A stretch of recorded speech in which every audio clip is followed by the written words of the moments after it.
Right, well, good evening, everyone, and welcome to week number 5 for PPA 500. It's hard to believe that we are in week number 5 already, but as I told you when we all start the program, that these 6-week courses tend to go by very, very quickly, and this one is certainly no exception. So this is week 5. We then have another Zoom session next Monday on, I guess that's March the 3rd.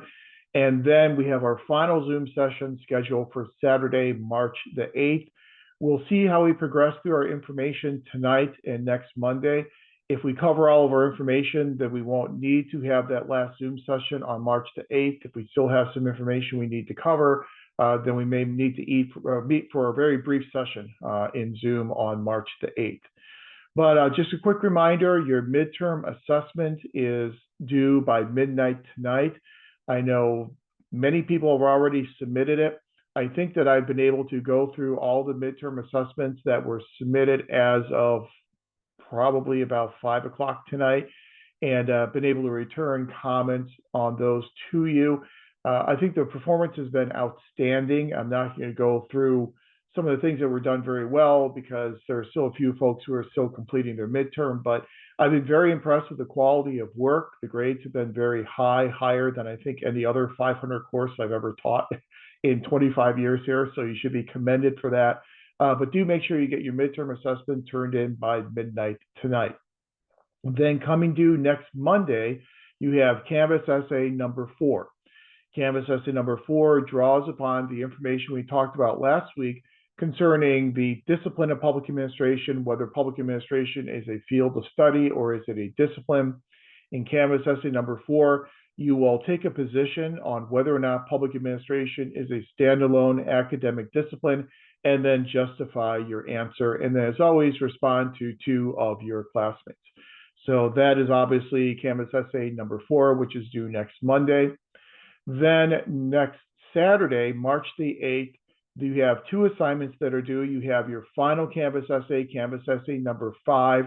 Canvas essay number 5 looks at some of the information we will cover in class tonight, looking at public policy and the different decision-making models we'll cover tonight, requiring that you select a public policy that you are familiar with or that you are interested in, and then discussing which decision-making model was used in formulating that policy.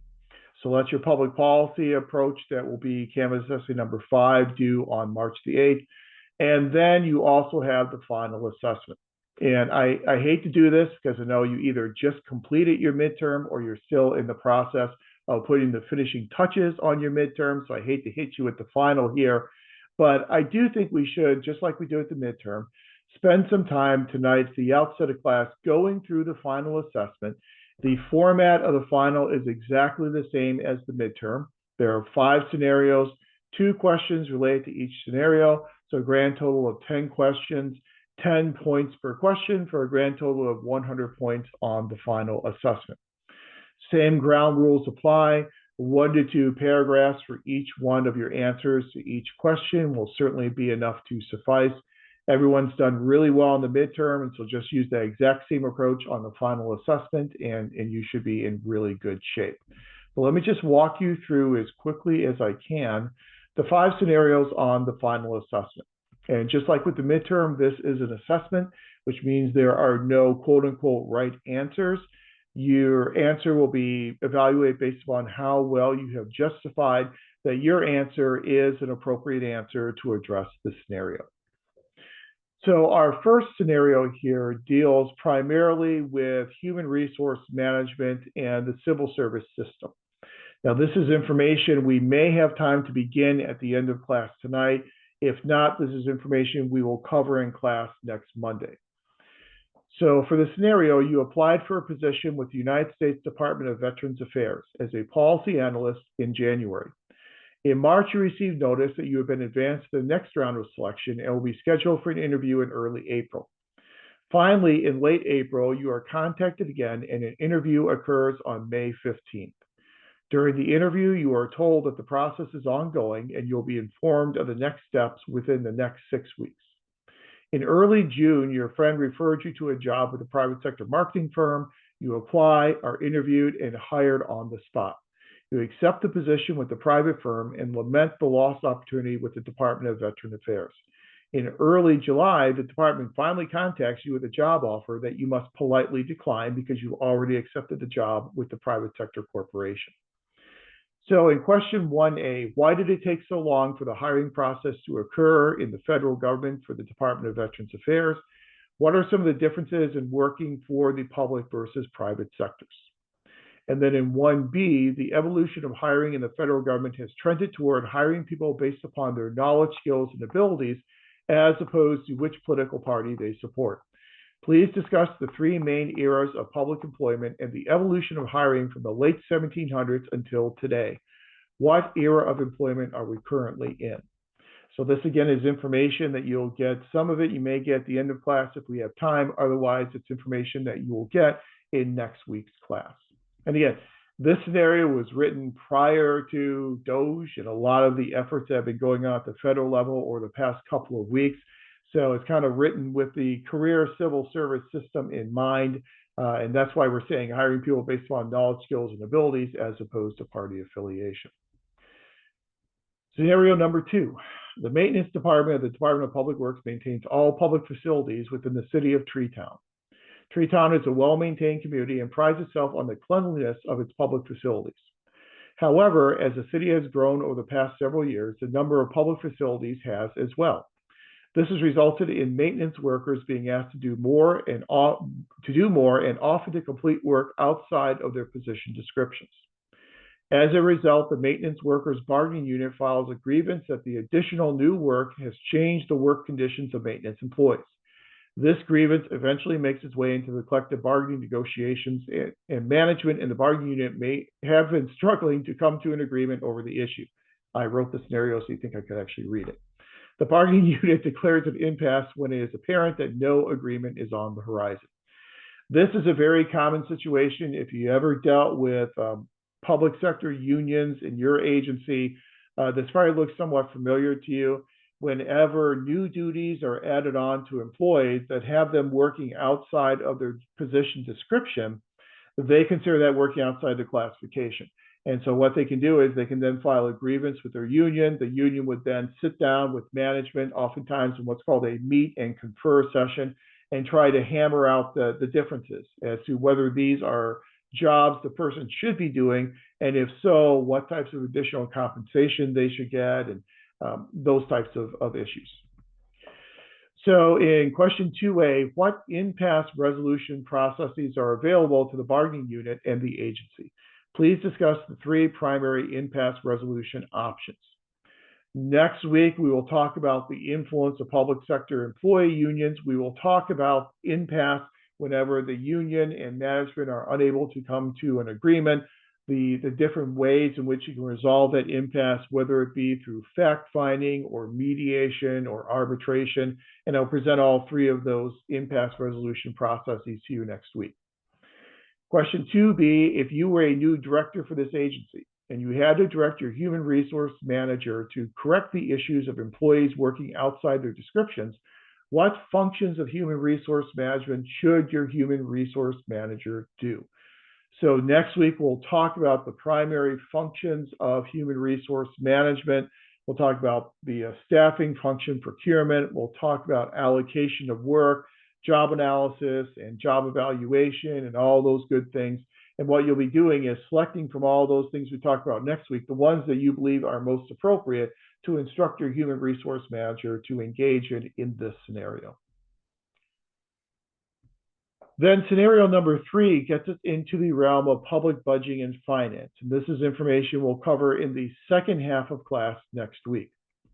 The city of Preble Heights is struggling with its budget. It uses a simple line item budget and typically increases expenditures each year in connection with the increase in gross domestic product rates. Over the past 5 years, the city failed to complete its budget on time and struggled to balance revenues and expenditures.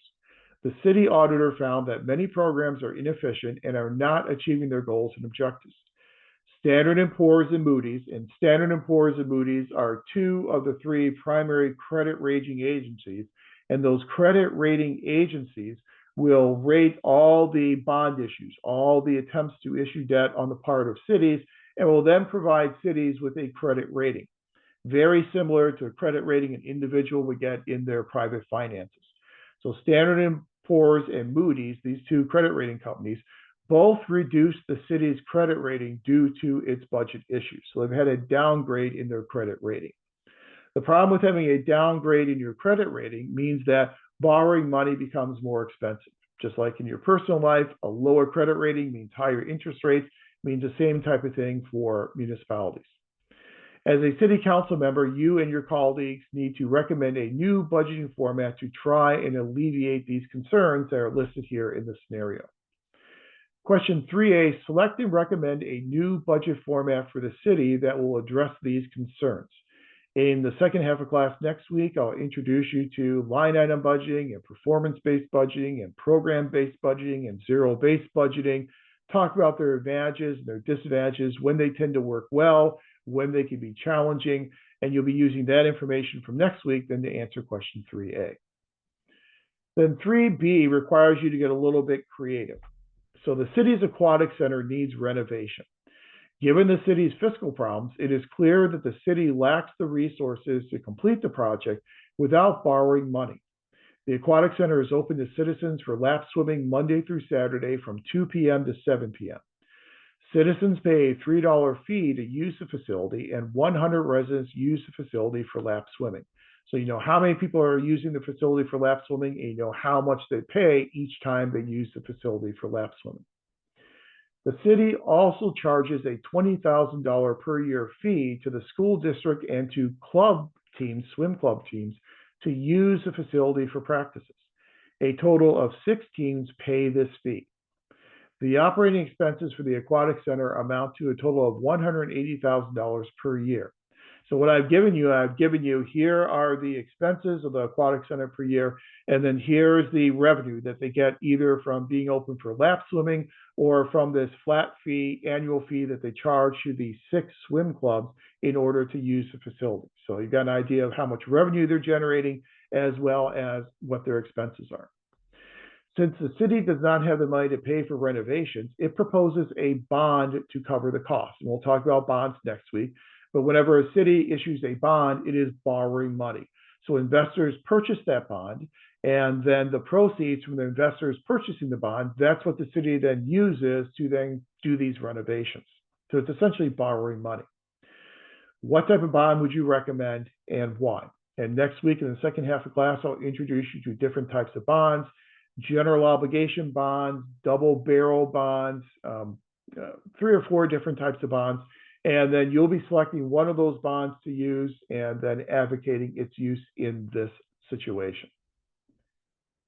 So that's your budgeting and finance scenario. So you get to do a couple of really quick back of the envelope calculations for 3B, very simple calculations, multiplying the number of teams times the fee that each team pays, those very simple, just multiplication types of calculations. So you don't need any advanced knowledge of budgeting to do 3B. Then scenario 4, this gets us at some of the information that we are covering in class tonight. So the city of Preble Heights also has a unit known as the Economic Revitalization Department, otherwise known as ERD. ERD's primary task is to implement a policy known as the Urban Revitalization Initiative.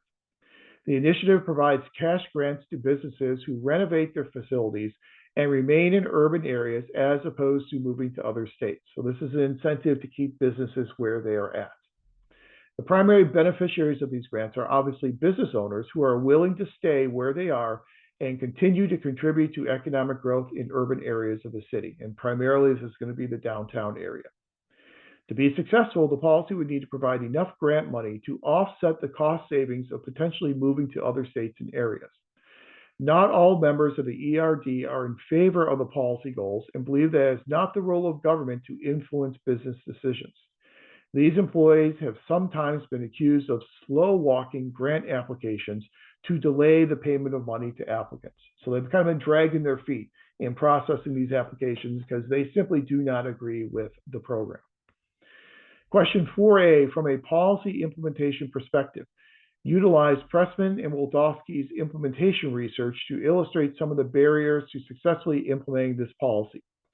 Tonight, when we talk about policy implementation, I'll introduce you to the work of Pressman and Waldowski and some of the obstacles that they identified in proper policy implementation. Then in 4B, drawing upon the 4 models of organizational effectiveness, which we will cover in class tonight, examine this scenario from the perspective of each of these models. How would each model define the agency's effectiveness in implementing this policy? So tonight I'll give you 4 different models of effectiveness that can be applied to public organizations, can be applied to public policies, could also be applied to public programs. And of those 4, what you'll be doing is talking about how each of those 4 models would define the term effectiveness for the agency in implementing this policy. So again, information comes directly from tonight. Then your final scenario is your program evaluation scenario.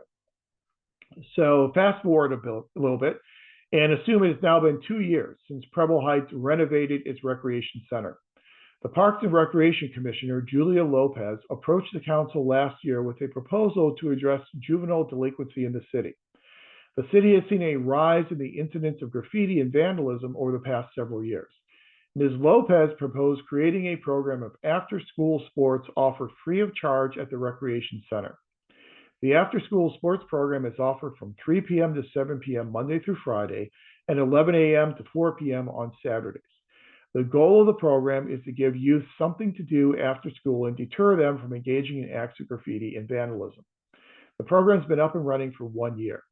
You are a program specialist, and the city manager has approached you to create a program evaluation to evaluate the effectiveness of the after-school sports program. And I apologize for the missing comma there. 5A, identify and discuss the primary independent variable, dependent variable or variables, and control variables that you would use in your program evaluation. And then 5B, identify and discuss the research design that you would recommend using to evaluate the effectiveness of this program. This is all our program evaluation information that, again, we will cover in class tonight. So those are the 5 scenarios on the final assessment. You kind of know the way the process works. As I said, 1 to 2 paragraphs for each answer to each question. Be as parsimonious and concise as you can be. And again, just use the approach you use on the midterm assessment because that approach so far has been very good. Any preliminary questions on the final assessment?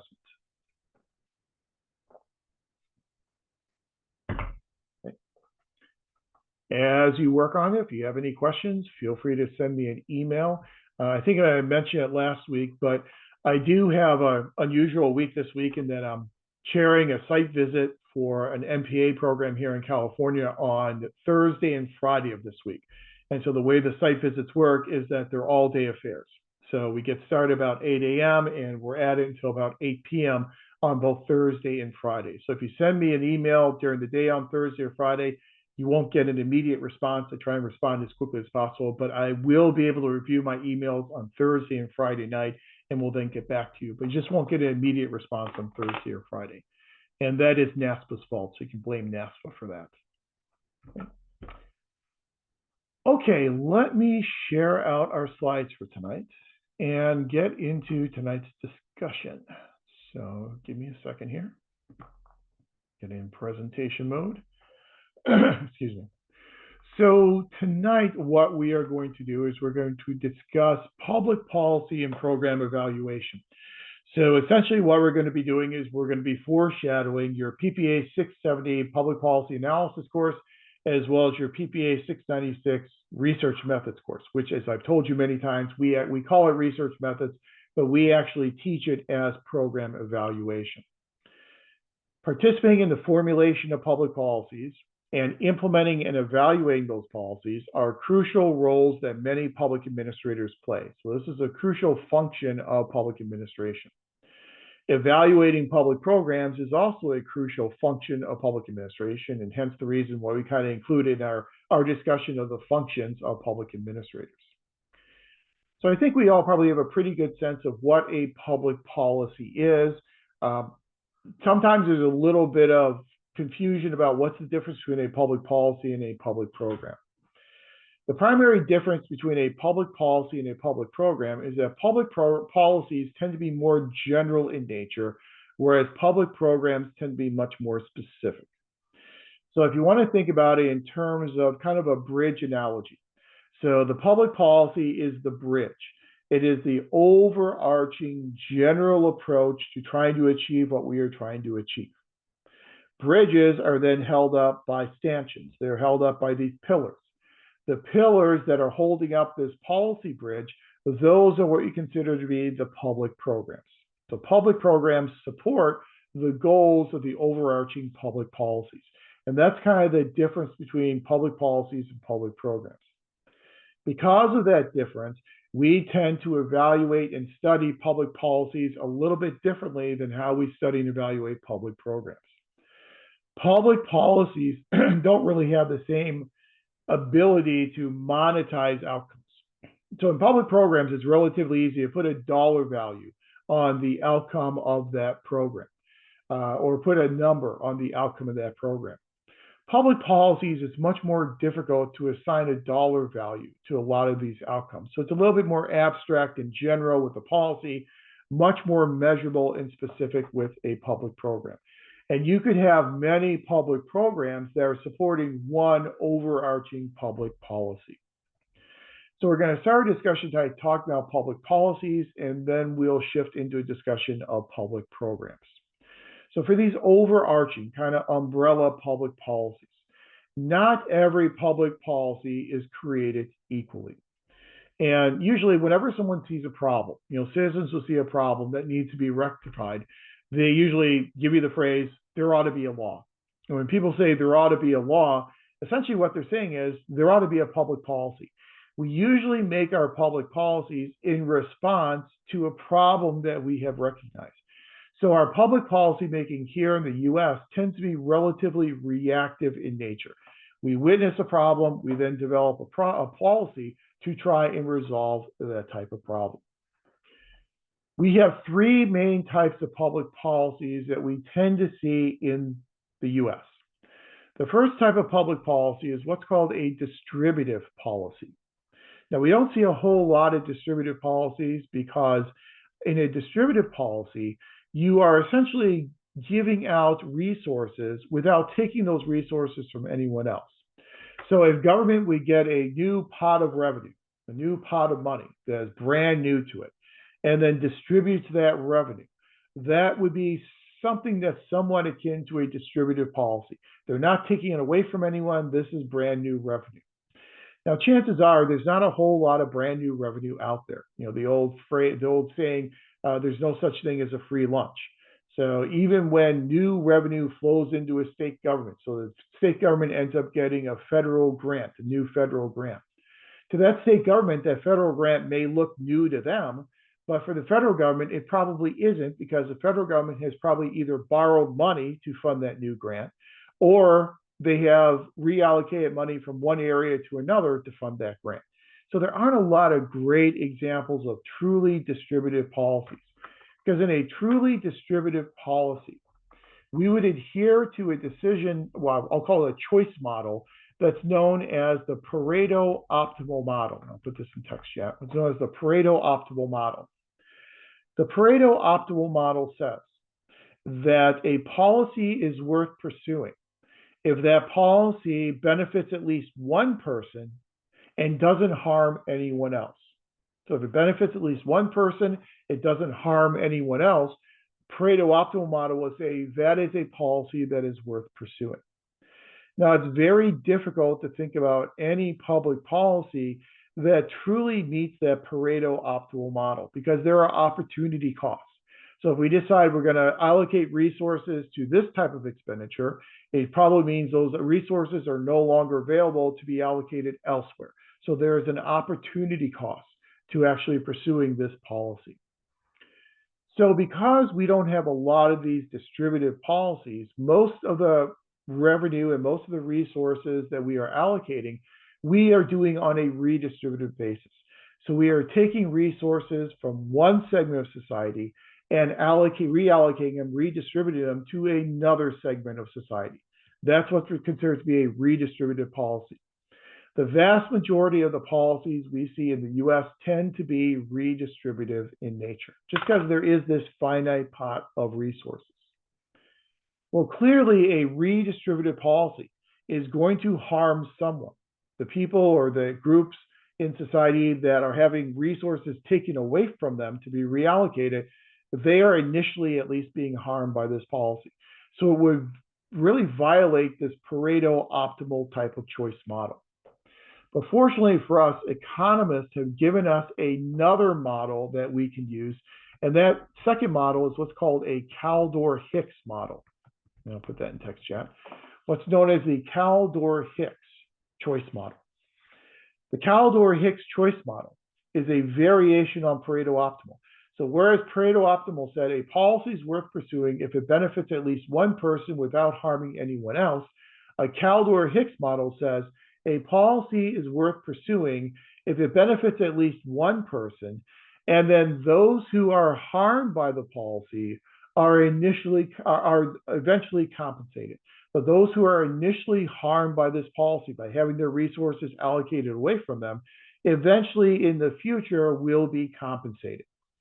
So an example of a Kaldor-Hicks choice model in public policy would be something like trickle-down economics.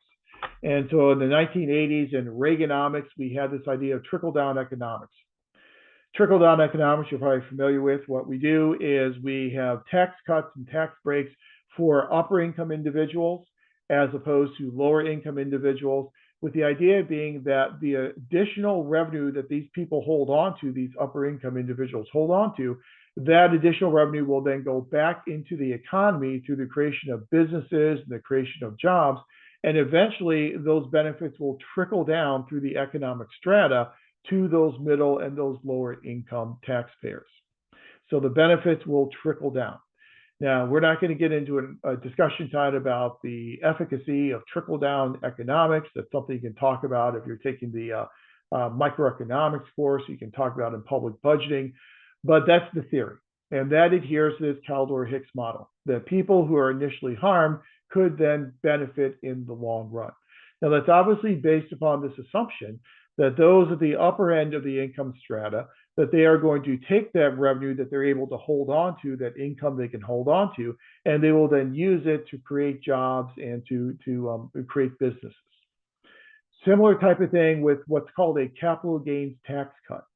In a capital gains tax cut, we reduce the tax rate for capital gains, thinking that these folks who will benefit from this capital gains tax cut will then take this money and use it to stimulate the economy. Now, it's all based upon the assumption that people are going to use that money to stimulate the economy. That's why with capital gains tax cuts, we've often seen attempts to do what's called targeted capital gains tax cut. In a targeted capital gains tax cut, you would only get that tax cut if you can demonstrate that you are using that money to put back into the economy through the creation of a business or a creation of new jobs. You would have to prove that that money is going back into the economy before you would actually get that capital gains tax cut. But in this redistributive policy, we're reallocating resources from one segment of society to another. Social welfare programs are examples of redistributive policies. Transportation policy is an example of a redistributive policy in that some states will pay in more than they get out in terms of transportation funds. California is the example. California tends to, for every dollar that it pays in federal income taxes, typically gets back about 85 or 86 cents on that dollar. Other states, Mississippi is an example, will get back more than what they're actually paying in. So there's that redistributive element even with those types of policies. Even a policy such as Social Security has a redistributive element to it. And there have been a lot of discussions over the past few years about reforming Social Security to try and make the Social Security Trust Fund solvent into the future. And a lot of people think about Social Security as, well, if those Social Security taxes come out of my paycheck, that 6.2% or whatever it is, comes out of my paycheck every week, and it then goes into my account. Well, that's not necessarily the way in which it works. People who are in the workforce today are paying the benefits for people who have already retired. So it does have that redistributive type of element to it. If Social Security is still around, whenever you all are retired, people who are in the workforce at that point in time will then be paying for those benefits that you are getting in your retirement. So even that has a redistributive element to it. So the vast majority of our policies tend to be redistributive in nature. The third type of policy is a regulatory policy. And we've talked about regulatory policies before when we talked about this idea of the role of the private sector in the execution of policy. So whenever we have a regulatory policy that regulates the behavior of industry, the success of that regulatory policy is contingent upon the participation of those industries. If those industries do not follow those regulations, then it's going to be very difficult for those regulatory policies to accomplish their goals. So we've got a lot of these regulatory policies, especially in terms of goods and services that create some type of a negative externality. So we've got a lot of regulatory policies in terms of controlling pollution. Pollution's a negative externality. It's a negative consequence. There's not really a market incentive for private sector corporations to clean up that negative consequence, that pollution. And so therefore, we have to regulate their behavior to try and get their compliance in either not producing that pollution in the first place or cleaning up that pollution once it's already been produced. So in studying public policies, we have to be very mindful of what type of policy we are looking at. Is it a redistributive policy or is it a regulatory policy? Because the approaches and the standards that we use in that analysis will differ depending upon the type of policy that it is. So let's focus in on some examples to illustrate this difference between a public policy and a public program. So a couple of really quick examples. One example would be a public policy that's geared toward the education of at-risk youth. So the stated goal of this policy would be educating at-risk youth. And then you'll have your different indicators of what educating at-risk youth may mean. That policy of educating at-risk youth will then be supported by more specific public programs. So for instance, we could create a public program that involves after-school counseling. We could create a public program that includes computer literacy training. So we could have different public programs that are then meant to support this overall policy goal of educating at-risk youth. Overarching policy goals such as reducing homelessness. That's a very broad, very kind of conceptual goal.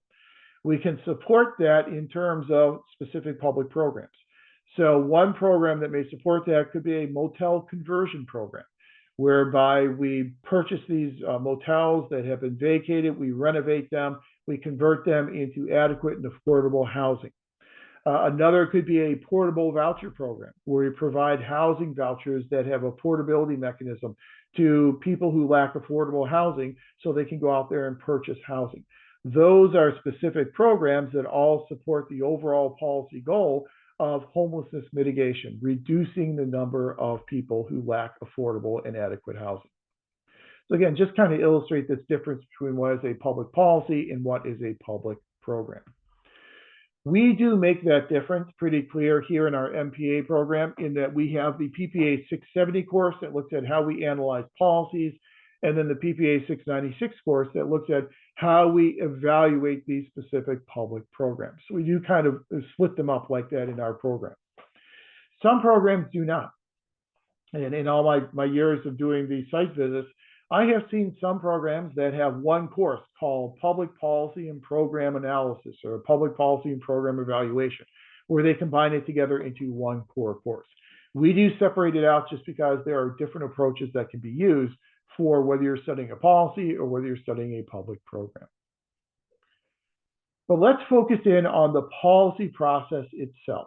And for our purposes here tonight in 500, we're going to take a relatively limited scope, and we're going to look at the three main phases in the policy process: policy formulation, policy implementation, and then policy evaluation, and talk about what goes on in each of those three phases of the policy process and the specific roles of public administrators in each one of those phases.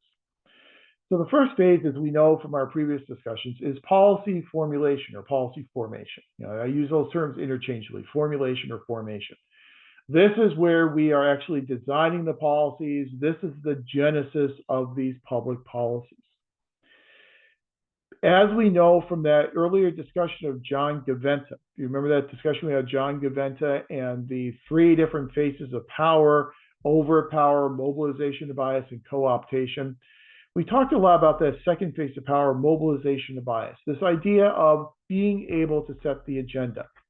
And we said in that instance, for those coal mining towns in eastern Kentucky and eastern Tennessee, the coal miners didn't know why there was no legislation coming through the state legislatures to protect them. All they knew is that there was no legislation. There was no legislation because the coal mine owners were able to set the agenda for the state legislatures.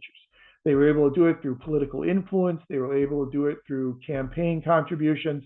So they were really the primary players who were engaged in setting that agenda. Before a policy can be formulated, the issue must make it onto the formal decision-making agenda of a decision-making body. The process of getting it on the agenda is what's known as the process of agenda setting. So there's a very famous policy analyst, or really it's a political scientist, John Kingdon. And John Kingdon, very famous book called Agendas and Alternatives in Public Policy. In this book, he makes the argument that for an issue to make it onto the agenda of a decision-making body, we have to have essentially a policy window that opens up. So something will happen, there'll be some type of event that will occur that will shine light on a problem that needs to be addressed. Once the public sees this problem that needs to be addressed, then you have this groundswell of support to proposing legislation to address that problem. And that's how it gets onto that formal decision-making agenda. Kingdon kind of makes this evolutionary argument of there are all kinds of issues and problems out there, and they're kind of out there in society floating around in what he refers to as a primordial soup. The way in which the issue or problem crawls out of the primordial soup is through the creation of this policy window. So the policy window opens up whenever people get really enthusiastic about this issue and trying to resolve this issue. And usually when our policies are developed, it's because of that public enthusiasm, that groundswell of support. So issues have to get onto the agenda through this agenda setting process. Then when they're on the agenda of these organizations, then we have to decide how we are going to approach developing the solutions to those problems. Because public policy is all about generating reasonable solutions to solve problems. And I think one of the primary skills, I guess you'll call it, that you'll get from participating in this MPA program is the ability to critically analyze problems, to define those problems, and then to develop reasonable solutions to those problems. That's kind of that third universal required competency that we had talked about, the ability to critically analyze, synthesize, and make decisions. That's what we're talking about, the ability to identify a problem and then develop reasonable solutions to that problem. That is a microcosm of the decision-making process that goes on in public policy. So there are different ways in which we can make decisions in policy formulation. The first model we could use is what's known as the rational comprehensive approach, otherwise known as the root approach. And you're familiar with rational thinking. Rational thinking means that you're going to go out there and collect all the information that is available, analyze all the information, and use all that information to then make a decision. It's a rational decision because we are using all the information. We're basing our decisions on empirical evidence, much like what Max Weber last week talked about with his ideal bureaucracy. It's a very holistic, very rational way in which we make our decisions. So in a rational, comprehensive decision-making model, the first step is to clearly define your goals. So what is the problem and what are we trying to achieve in terms of addressing this problem? And those problems and those goals are clearly defined and they are agreed upon by the vast majority of policymakers. So we have pretty broad agreement over what these problems are. Secondly, we'll go out there and collect all of the available information. So it'll be a very comprehensive collection of all the information that's available out there. will then use that information to identify the means for achieving the goals, or basically by means, we're talking about the solutions. So here are the potential solutions to addressing this problem. And we'll put together a full range of those solutions, alternative solutions to addressing the problem. It will be a full range. It'll be basically every single possible solution that is out there. We'll then analyze every possible solution that is out there in our full range of alternatives for the purpose of selecting the quote unquote best solution, the best alternative. That best alternative that gives us the best chance of achieving our policy goals and solving our problem, that best alternative then becomes the public policy. Now, that is a very rational approach, clearly has the advantage of you using all the information that is out there, and so you are being very comprehensive in what you are doing, so you're going to be able to compare every single alternative that there is. The criticism is obviously that we can't do it. We can never be purely rational. And we can never be purely rational for a couple of reasons. One reason is that we're human beings. And as human beings, we have what Herbert Simon refers to as bounded rationality. I'll put that in text chat. It's what Herb Simon refers to as bounded rationality. So Simon says, all pun intended, that as human beings, we have limitations. We have boundaries on how rational we can be. We have these cognitive limitations. There's only so much information we can access. There's only so much information we can comprehend, that we can collect, that we can assimilate. We just have these limitations to our cognitive abilities as human beings. So we can never really truly be able to put together a full range of alternatives or get access to all the possible information that is out there. Another reason why it's difficult, if not impossible, for us to be purely rational is the creation of these things we talked about before known as externalities, these unintended consequences. So we may say, if we pursue this solution will solve our problem.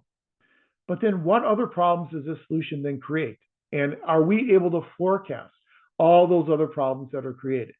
So in solving one problem, you may create a myriad of other problems. This is what's known as in public policy as a wicked policy problem. This is what we call a wicked policy problem. And it's considered to be a wicked problem because, again, you've got all these externalities. You take one course of action, and taking that one course of action will then cause all these other unintended consequences. So it's oftentimes very difficult for us to be purely rational, comprehensive in our decision-making in the public sector. We just don't have the cognitive ability, we don't have the time, we don't have the resources. So an alternative to rational, comprehensive decision-making is incrementalism. In incrementalism, instead of being completely rational, we will instead make small, marginal, incremental changes from one year to the next in how we approach a policy. In incrementalism, in step one, we realize that it's very difficult for us to clearly define our problems and to get agreement on those definitions of those problems. So it's a much muddier type of situation. It's difficult for us to sometimes separate what is the problem from the solution. We do kind of have a bleeding over of problems and solutions. So it's a much murkier way of thinking about our problems. In step two, instead of going out there and collecting all the information as you would do in rational comprehensive, you go out there and collect as much information as you possibly can within your bounded rationality. So you're not collecting all the information, you're collecting as much information as you can, given your cognitive limitations, given your time and resource limitations. This is kind of the best that we can do at this point in time. Which means if you're not collecting all the information, you are not going to be able to develop a full range of solutions, a full range of alternatives. Instead, what you'll do is you will put together a limited range of solutions. In that limited range of solutions, what you'll do is you'll compare one solution to another, to another, to another. So we'll say, let's compare solution A to solution B, and then solution B to solution C, and solution C to solution D. Then we'll go back and compare A to D, and B to D, and so on and so on. So you make these successive limited comparisons of these different alternative solutions. You can never say that you're selecting the best one. because we have not considered everything. Instead of the best solution, we are going to select the first appropriate solution, and that will then become the heart of the public policy. So it's the first appropriate solution that works for us. That's the one that we are going to select. We can never say by definition it is the best. The best solution may still be out there. We've never even considered it. We've never thought of it. So we can't say that what we're selecting is the best solution. This approach of incrementalism, as opposed to the root approach of rational, this is referred to as the branch approach. And you think about it as simply like a tree. The rational approach is the root approach. You get down to the root of the tree to pull that tree out. At the incremental approach, you're dealing with the branches. And so you're basically just pruning the branches as opposed to really getting to the root of the problem. Charles Lindblom is the theorist who is most closely aligned with incrementalist decision making. He wrote an article many years ago in which he described incrementalism. It won a great deal of acclaim, and he won all kinds of awards for it. He was kind of pained at all the awards he won because he said he wasn't developing a new theory. All he was doing is he was describing what actually happened in public organizations, and that most of the decisions tend to be incremental as opposed to rational comprehensive. So we've kind of produced for you two different decision-making models that are diametrically opposed. They're at opposite ends of the spectrum. Rational comprehensive over here, incrementalism over here. So there must be something in between, and there is something in between. And that's our third decision-making model that is known as mixed scanning. And it comes to us from a theorist by the name of Amitai Etzioni. Etzioni argues that it doesn't have to be one or the other, that at certain points in time we can use rationality. At other points in time we can be much more incremental. Whether we are rational or incremental will depend upon the issue itself, the problem itself. How big is the problem? How momentous is the problem? For our big, important issues, we will try and be as rational as we can be. For our smaller, more mundane day-to-day issues, that's where we can be more incremental. Save ourselves the time and the worry and the resources and be incremental. So, for instance, a big issue could be the construction of a new city hall. So city council is thinking about building a new city hall. That type of a capital project is something that's going to last for a long time. It's probably going to be around for generations. It's going to cost a lot of money, probably upwards of $60 to $100 million to construct this new city hall. It's going to really take a lot of time and a lot of thought. So for building a city hall, we want to be as rational as we can be. That's why, as you'll see next week, whenever we do budgeting at the local level, we tend to maintain separate operating and capital budgets.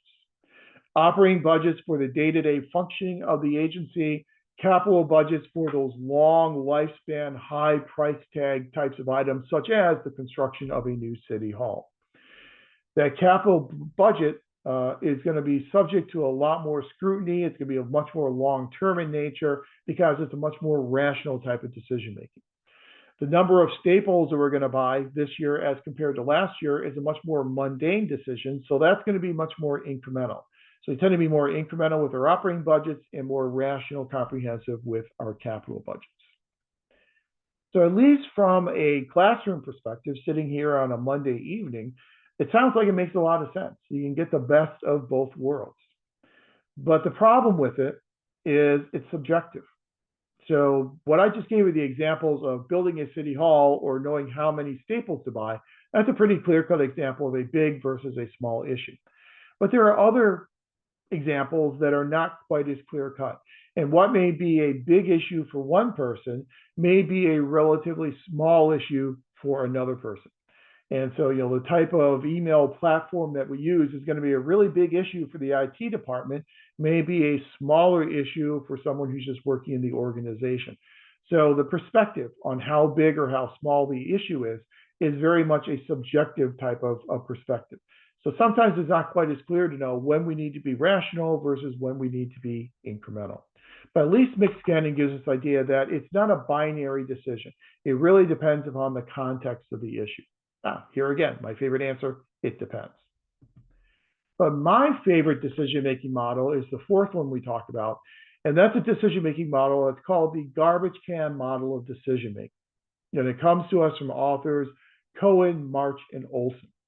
And it's very much built upon the same type of theory that John Kingdon used in his agenda setting approach. I love garbage can model decision making. I hate the title of it. You think garbage can, you just throw stuff in the garbage can, shake it up, and what you get is what you get. It's not that at all. So I don't like the name garbage can, but I do like the steps you go through in garbage can decision making. The argument here in garbage can model decision making is that we tend to make big policy decisions and big policy changes at the confluence of four different, what the authors call streams. So there's what they call a participant stream, a problem stream, a solution stream, and what they call a choice opportunity stream. When those four streams come together at the confluence of those four streams, that's when policies tend to be formulated. So that first stream, the participant stream, in order to make a new policy, formulate a new policy, or to make a major change to an existing policy, you need to have the right decision makers in place. So you need to have people in the legislative body, you need to have people in the executive branch, people in these agencies who are predisposed to really making a change to the way in which we deal with this policy issue. So you've got to have people in place who are predisposed to making this type of a decision. Then you have the participant in the participant stream. Then the second stream is the problem stream. The problem stream is kind of this primordial soup that Kingdon talked about. You've got all these problems that are floating around out there in a problem stream. Your third stream is what's called the solution stream. And these are solutions, potential solutions to all those problems that are floating along in that problem stream. Now, here is where garbage can model decision making becomes a little different in that it is non-linear, it's non-sequential. In rationality and incrementalism and mixed scanning, we identify here is a problem and then we generate a solution to apply to that problem. In garbage can model decision making, solutions may predate problems. So we realize here's a problem we need to address in this problem stream. In the solution stream, there may be a solution that was developed 30, 40, 50 years ago to try and address a problem back then. We can take that solution and we can apply that solution to a modern day problem. So solutions may actually predate problems. Sometimes I like to refer to it as, if you're a fan of Quentin Tarantino movies, it's kind of the Quentin Tarantino model of decision making, in that it's non-linear, it's non-sequential. Solutions may predate problems. An example of that we saw in the 1990s with welfare reform. So in 1996, we got this huge piece of legislation called the Personal Responsibility and Work Opportunity Reconciliation Act. It's a mouthful for what's come to be known as welfare reform. In that welfare reform bill, you had participants in place. You basically had a Republican-controlled Congress, and you had a Democratic president, Bill Clinton, who kind of shared the same idea of what the problem was with welfare. And they identified the problem with welfare is that it was a self-perpetuating cycle. That if someone was on welfare, their children would end up being on welfare, their grandchildren would end up being on welfare. We didn't really have great mechanisms for moving people from welfare to work. So there's kind of an agreement among the participants, we need to do something about this problem, and there was an agreement, general agreement on what the problem was. The solution that was chosen was a solution known as a block grant. Block grants were not created in the 1990s. Block grants have been around for decades and have been used for a variety of other policy issues. But what they decided to do is replace categorical grants with these block grants. And these block grants, known as Temporary Assistance to Needy Family, or TANF grants, these TANF grants as block grants provided states with the ability to use the money in a variety of different ways as long as they were achieving the ultimate goal of moving people from welfare to work. So if you wanted to use that block grant to provide job training, you could do that. If you want to use it to provide childcare, so people would have a place where their kids could go so they could go and work, you could do that as well. If you want to use it for substance abuse programs, you can do that. And so you have this broad flexibility that a block grant affords in which you can spend the money as you see fit, as long as you are moving people from welfare to work. Then the fourth stream is basically what John Kingdon talked about as a policy window. Here they call it a choice opportunity stream or a triggering event. So in the choice opportunity stream, we have something major that happens that galvanizes public opinion around the idea that this is a problem. It's a problem that is very important. It's a problem that needs to be addressed as soon as possible. These triggering events happen frequently. If you think about triggering events, 9/11 was an example of a triggering event. The events of 9/11 resulted in a whole-scale change to our Homeland Security policy. We have a Department of Homeland Security now. We have a Transportation Safety Administration, a TSA. We have all these different requirements we have to go through in order to fly. We have the requirement that all states must adhere to the Real ID Act that came about in the Bush administration, whereby every state has to have certain type of information provided on their driver's licenses that they issue, and that has to be done by May 7th, or else if you don't have a Real ID, you can no longer use your driver's license to travel. I guess there's a grace period, but eventually you won't be able to use it for traveling. That's an example of a triggering event that caused major policy changes. Here's another example that I think is a really good, it's a sad, but a good microcosm of the garbage can model of decision making. And this is an airline disaster, and we've been seeing a lot of those recently. But this is one back in, I believe it was 1996, I believe they have on there, which was called the Value Jet crash. So in 1996, we had this jet, Value Jet 582. It's a budget airline. It unfortunately crashed in 1996 in the Florida Everglades and ended up killing 110 people on board. The problem was that there was a fire that broke out in the plane, and the fire that broke out in the cargo area of the plane. By the time the crew knew that there was a fire in the cargo area, the fire had already burned through a lot of the electronics on board, had burned through a lot of their systems, so much so that it was irretrievable, and the plane then unfortunately crashed. Obviously, the main problem we saw here was that we didn't have a way to detect fires in the cargo bay of the plane. So that was a problem with airline safety. We had consumer rights groups. We had members of Congress who then became very vocal about, we have to do something to address this problem of not being able to identify fires in the cargo bay of planes.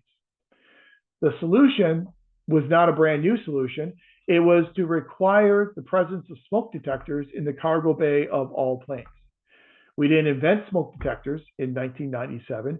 They were pre-existing, but we now are going to require them on board every plane. So we're taking a pre-existing solution and we are applying it to a problem. And the triggering event obviously was that airline disaster involving Value Jet 582. So we have 4 different streams that all came into confluence with each other, and that then gave us this regulatory requirement for smoke detectors in the cargo bay of airlines. I think that's a really effective microcosm of this idea of a garbage can model of decision making. So when we look at how policies are being formulated, we have to look at where they came from, what problems they're trying to address, and what type of decision-making models were used in coming up with these policy solutions. I think the garbage can model decision-making is a relatively appropriate one. I think it applies to a lot of our policies, especially that triggering event to galvanize public opinion. Rational comprehensive, we really don't see a pure rational comprehensive approach used. What we see is we see glimmers of rationality. So here and there, we'll see glimmers of rationality where we'll actually do a deliberative process of collecting all this information, being as rational and comprehensive as possible. That is usually reserved for a very momentous, very important, very costly type of decision. In the world of budgeting, we tend to use incrementalism. Now, if you've ever dealt with budgets before, you know that the primary budget we tend to use, especially at the local level of government, is line item budgeting. Line item budgeting really lends itself to incrementalism. So you look at how much money we spent and what we spent that money on last year. We'll use it as a guide for what we're going to spend money on this year and how much we're going to spend. So you look at our budget from last year, we'll add 1, 2, 3% to it, these little marginal changes. That then becomes the budget for this next fiscal year. So a good deal of budgeting, especially operating budgeting, is done with an incremental type of decision-making model. once policies are formulated, and again, as we had talked about in a previous class, they're not just being formulated by elected officials, they're also being formulated by public administrators. Public administrators will provide the expertise and will provide the guidance in terms of what policy should look like, who should be involved, who the beneficiary should be. That information will come, hopefully, from administrators who have that type of expertise. But where administrators really get very involved is in terms of the second phase, which is implementation. So once the policy is formulated, it then needs to be implemented. That's the primary job of the executive branch. That's the primary job of public administration. Now, it seems very simple. The policy is formulated, it's handed to an agency. The agency or a network of agencies will then implement that policy. But implementation is not as easy as it sounds. The best designed, the best formulated policies may fail at the implementation phase. Two very famous policy scholars, Jeffrey Pressman and Aaron Wildofsky, Pressman and Wildofsky, in the 1970s studied a singular federal program, a federal grant program in Oakland, California, to see why this federal grant program, as an education program, was not being implemented properly. And what they found is that policy implementation really consists of a lot of obstacles, a lot of barriers that we have to try and surmount as implementers. The primary barriers that Pressman and Wildofsky identified in their hallmark study, number one, policies tend to suffer from poor implementation if there are multiple policy goals. The more policy goals there are, the less likely it is that a policy will be properly implemented. So for this one federal policy they were looking at in the 1970s, they discovered there were multiple stated goals, and those stated goals came into conflict with each other. So implementers didn't know which goal to pursue. Do you pursue this goal or do you pursue this goal? Because these goals are in conflict with each other. So the more goals you have, the more they come into conflict with each other, the less likely it is you will have proper implementation. The second problem that they identified was the amount of decisions that need to be made in implementation. So a lot of these policies come out of a legislative body in very vague and ambiguous form. In order to get a majority of a legislative body to pass a bill, that bill is going to leave out a lot of the particulars, a lot of the specifics. Those particulars and those specifics, as we know, will then be written through the rulemaking process. And it'll be the administrators through administrative rulemaking who will add all those details and all those particulars. They will be making substantive decisions about how this policy will be implemented. The more decisions implementers need to make, the less successful implementation tends to be. And it just makes sense that if they don't have clarity in what they're accomplishing, then it's going to be much more difficult for them to accomplish it in an effective way. The intensity of the implementers in terms of how strongly they support or how strongly they oppose this policy. Obviously, the more strongly they support the policy, the more likely we will have effective and efficient implementation.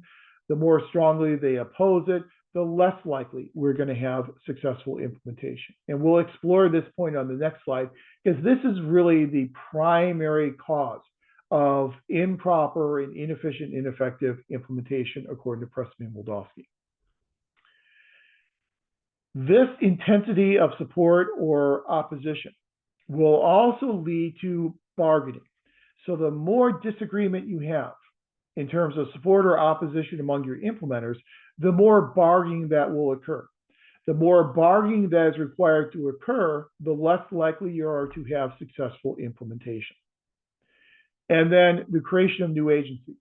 Sometimes what the federal government will do is when it creates this policy, it will then precede the implementation by the creation of this new federal agency.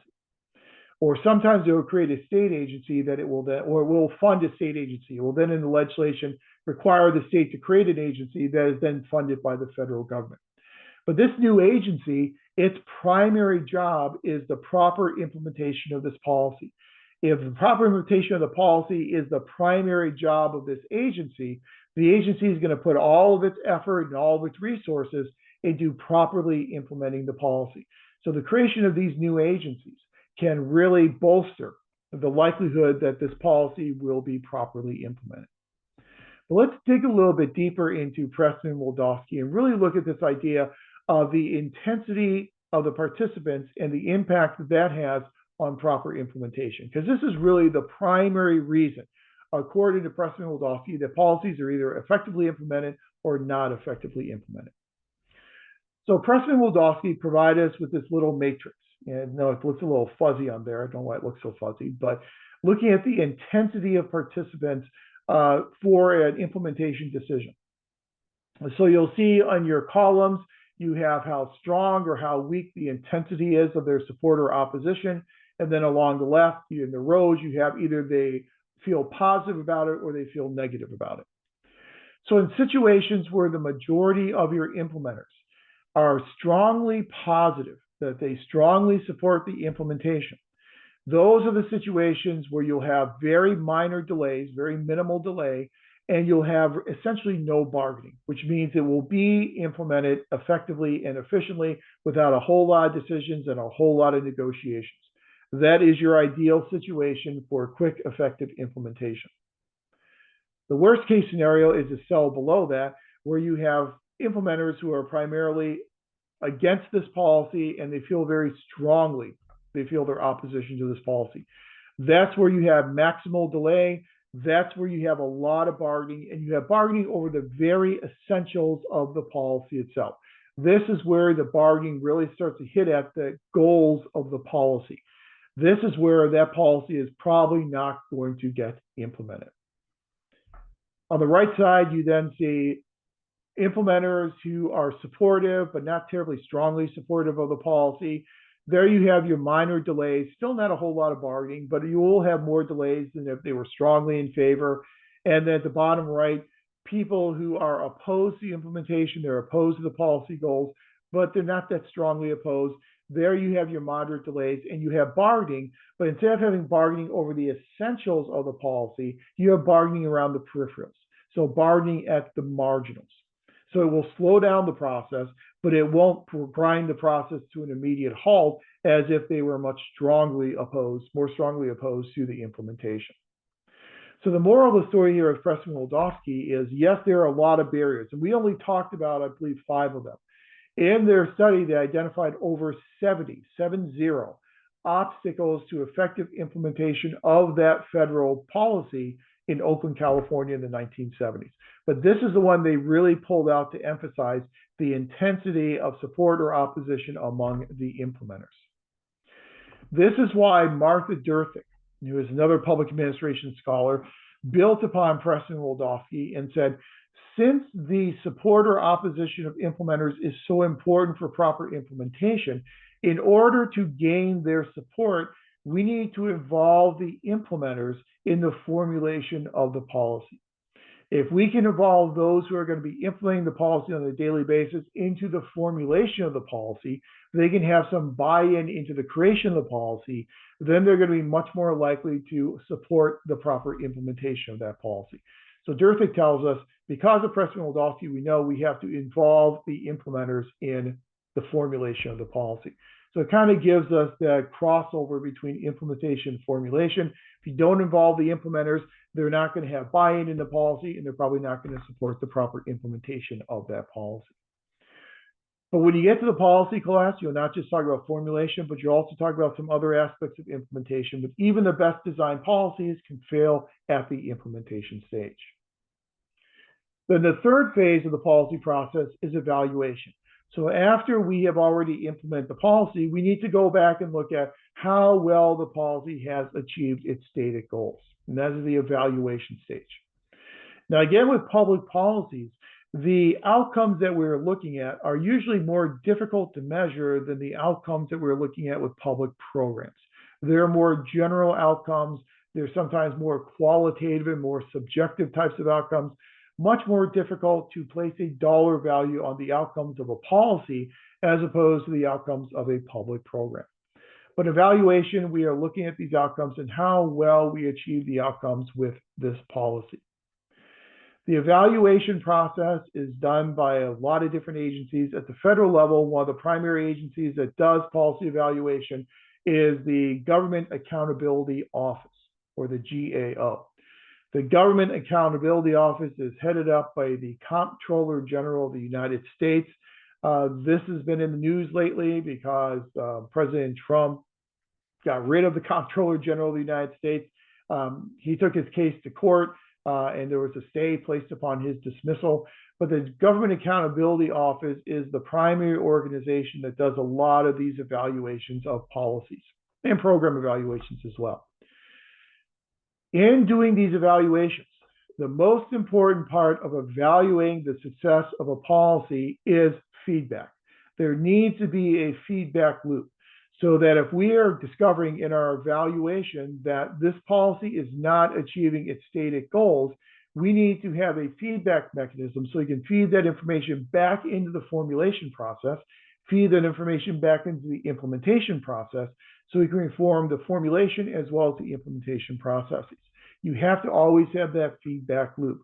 If you don't have that feedback loop, then that evaluation is going to sit on a shelf, it's going to collect dust, and it's going to have no efficacy. One of the problems we run into when we evaluate public policies is we oftentimes try to evaluate them too soon. We try to evaluate them before they are ready to be evaluated. A lot of these outcomes that will accrue as a result of this public policy are long-term in nature. So some of these outcomes will not happen for another 5 or 7 or 10 years. So if we try and evaluate these policies after 3 months, and these outcomes won't occur until 5 years in the future, we're obviously evaluating that policy too soon. We're going to say that policy is a failure, even though we haven't given it enough time to actually work. That's why there's this device used in policy evaluation called evaluability assessments. An evaluability assessment is when you literally evaluate the policy to see if it's ready to be evaluated.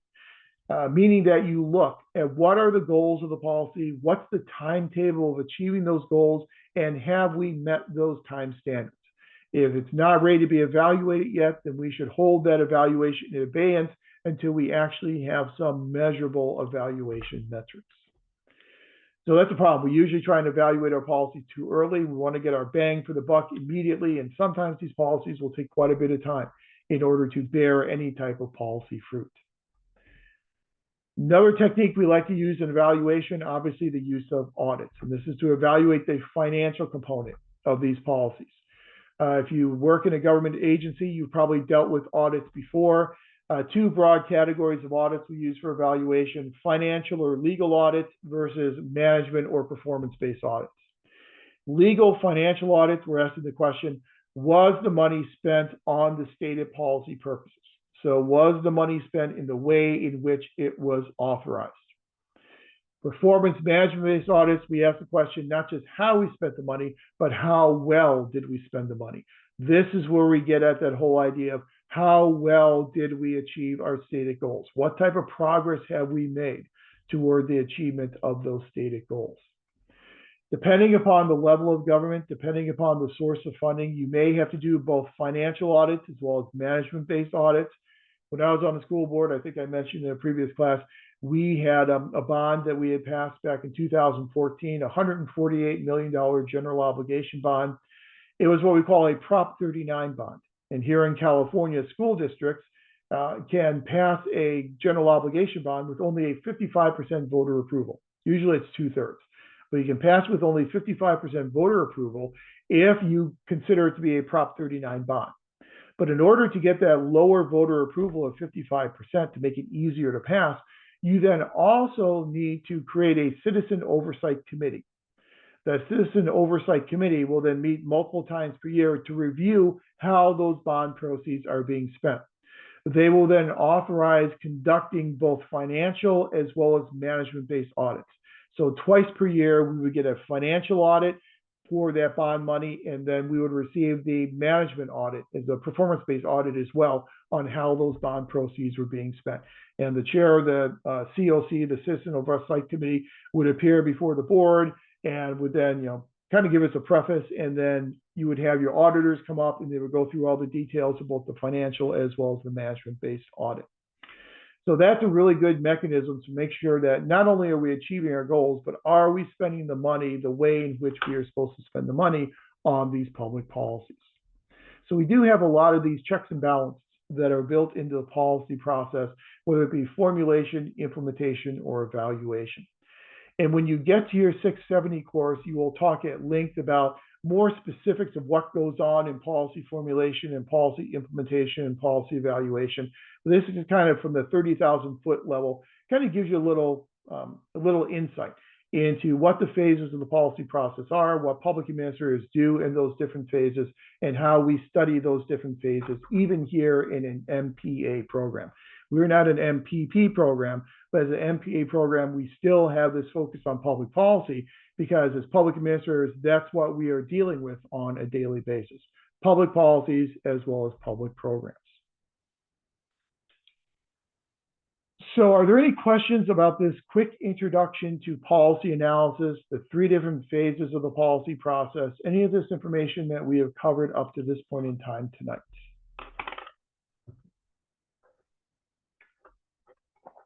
Okay, if not, I know it might be a little bit early, it's only 7:15, but let's go ahead and take a break at this point because this is a nice breaking point because now we're going to transition into your 696 class in program evaluation. And we'll talk about some of the differences here in terms of how we evaluate these much more specific programs and how it's much more useful for us in program evaluation to take some of those classic research methods, social science research methods, and put them within the service of how we can evaluate the effectiveness of these very specific public programs. So let's take a break until 7:30. Come back at 7:30. We'll talk about program evaluation, give you a little heads up about your 696 course. Then we'll get into a discussion of effectiveness because at the end of the day, we want our policies to be effective. We want our programs to be effective. And drawing upon what we talked about last week, we want our organizations to be effective as well. So we'll talk about definitions of effectiveness in the public sector, and I'll introduce you to 4 different models of how we can measure and define effectiveness in public organizations, public policies, and public programs. So take a break to 7:30. We'll come back and we'll talk about program evaluation.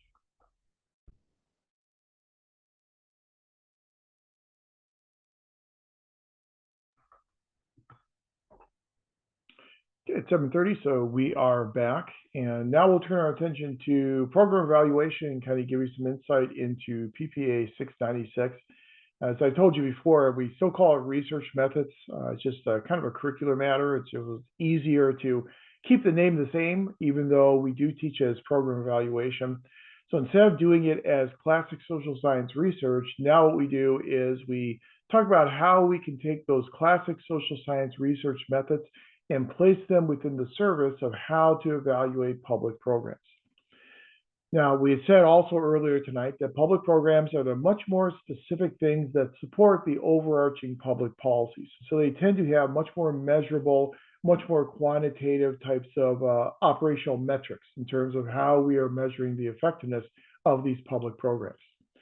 The whole purpose of program evaluation is to apply empirical methods to determine effectiveness of a program. We have to focus real on this term empirical. I think we all have a good sense of what empirical is. We talked about it with Max Weber last week. Empiricism means that we are collecting information that is tangible. It is information we can collect, information we can sense, we can measure, and then we can use that information to then arrive at our decisions about how effective the program really is. So we're going to collect this empirical information. How we collect empirical information, those are all those strategies that you'll learn in your 696 course and that we'll foreshadow tonight. There tend to be 2 different approaches we can take to evaluating public programs.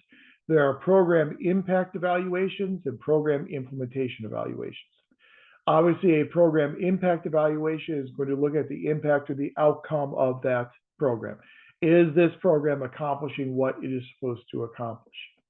Program implementation evaluations will look at the process by which we are implementing that public program, the daily tasks, the daily strategies that we are using to implement that program on a daily basis. That is not a dichotomy, in that you can certainly do program evaluations that consists of both a look at the impact as well as implementation. Indeed, it's quite common to combine program impact and program implementation evaluation together into one evaluation approach. So what are the steps in program evaluation? The steps in program evaluation are certainly somewhat similar to the steps you would go through in conducting a social science research project. So as with social science research, your first step is going to be to identify your research question. Here we are identifying our evaluation question. So the characteristics of a good evaluation question are similar to the characteristics of a good research question in the social sciences. Number one, a good evaluation question is a question that is clear. It's a question that is understood or can be understood by everyone. The terminology is easily understood. It's a question that is answerable, that we can develop an answer to. There are some questions that are more belief and faith-based questions that it's more difficult for us to develop empirical evidence to answer. So it must be something that can be answered by the collection and analysis of empirical information. And not only does it need to be answerable, but it should have more than one possible answer to it. If there's only one possible answer to an evaluation question, we probably already know what that answer is. So it needs to have more than one possible answer. So, is this inmate reading intervention program decreasing rates of recidivism? That's got a couple possible answers. Either yes, it's decreasing rates, or no, it's not decreasing rates. So it's answerable and it has more than one possible answer. That example of an evaluation question, does the inmate reading intervention program decrease rates of recidivism? That is one that I guess you would call as ripped from the headlines. And that's one that was the subject of a 697 research methods case that was used several years ago. So in that instance, in that case, you had the creation of this reading program that was being delivered to incarcerated individuals. And the idea behind the program was that if you could get incarcerated individuals to participate in this reading intervention program, you could then boost literacy rates. By boosting literacy rates, you could then hopefully decrease rates of recidivism, rates of reoffending, because as their literacy rates go up, they're more likely to then be employable once they leave prison, and hopefully have lower rates of returning to prison. So a very simple evaluation question: does the program decrease rates of recidivism? Now that obviously is what we consider in social science research a directional question, because we are offering up a direction here that participation would decrease rates of recidivism. That would be our hypothesis. Another way you could write that question, to write it in a more non-directional method, would be: how does the inmate reading intervention program affect rates of recidivism?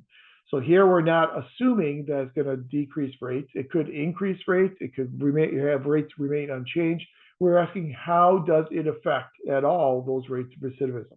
So that is a non-directional type of question.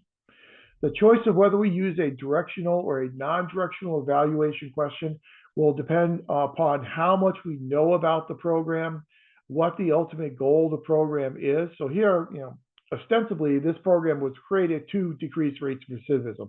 So that is the goal of the program. So a directional question would make sense in that type of situation. But again, a lot of the same ground rules apply to an evaluation question as would have applied to a research question in classic social science research. Our second step, just like in classic social science research, is to identify and define our variables and indicators. So we're going to have the same type of thing where we'll have an independent variables and we'll have dependent variables like in classic social science research. The difference here is in evaluation research, our dependent variable is a measure of the result of the program. This is a measure of the impact of the program. This is the impact that the program is having. So rates of recidivism would be considered to be our dependent variable for that type of evaluation question. Rates of recidivism is a very quantitative type of measure. It's a very easy type of measurement. We can look at the number of times people have reoffended. That will give us our rates of recidivism. So it's a very quantitative, very easy to measure type of indicator. The independent variable is obviously the variable that is being affected by, that is doing the affecting of the dependent variable. So the dependent variable is the one that's being affected, the one that's being changed. So rates of recidivism are being changed. The variable that's doing the change is your independent variable, and that's usually a measure of the program itself. So here with this independent variable in our example of the inmate reading intervention program, there are a couple of different ways in which we can measure that variable. We can measure that variable in terms of participation. So perhaps our independent variable would be the number of hours that someone spent participating in the program. So that's a quantitative measure of their participation. Another way we could measure that independent variable is in a binary dichotomous manner in which we would ask the question, did they participate in the program? If they participate in the program, they get a score of 1. If they did not participate in the program, they get a score of 0. So it's a binary dichotomous variable. So either yes, they participated or no, they did not participate. And that could be how we measure that independent variable. Another way we can measure that independent variable is we look at when that program was implemented. So in the years in which that program was being implemented, all those years would then be coded as a 1. All the years before it was implemented would be coded as a 0. So we're looking at patterns in our data. So the recidivism rates change after this program was first implemented. So that's another way in which we can measure that independent variable. So we've got a lot of options in how we measure that independent variable, but that independent variable is going to be a measure of the public program itself. The measurement that we select, whether it's either hours of participation or dichotomous, either they participated or they did not participate, will oftentimes depend upon our access to information. We may not have access to the number of hours that someone participated in the program, so we may not be able to use that as our independent variable. We may have to just look at did they or did they not participate. Obviously, using the number of hours they participated is a much more robust and much more nuanced and specific measurement than whether or not they just participated. But the independent variable is a measure of the program itself, usually program participation or program existence. Then in order to isolate the relationship between the program and its stated outcome, its dependent variable, we're going to have control variables.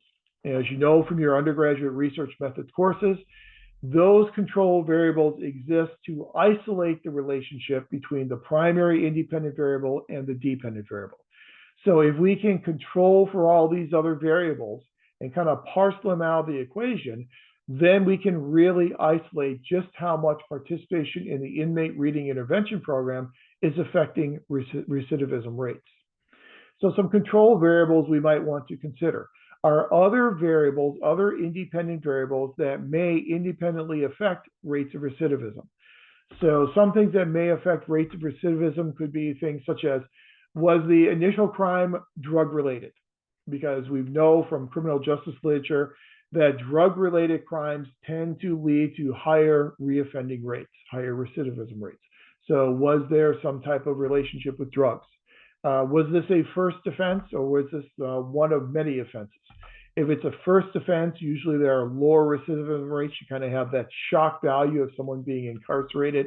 So those are all control variables we can identify, control for, to then isolate the true relationship between program participation and the likelihood to recidivate. So once we've identified our variables, our independent variable, which is a measure of the program, our dependent variable, which is a measure of the impact of the program, and all the variables we want to try and control for, and we have operational indicators that are measurable of those variables, then we can move on to step 3, which is to select our evaluation design. For our evaluation design, we're probably going to borrow some of those research designs that are used in classic social science research. Now, on this screen, I have listed for you some of the most popular types of what we call experimental designs. Now, on your final assessment, when you're talking about research design, you don't have to get into these specifics. Excuse me, you don't have to get into the specifics.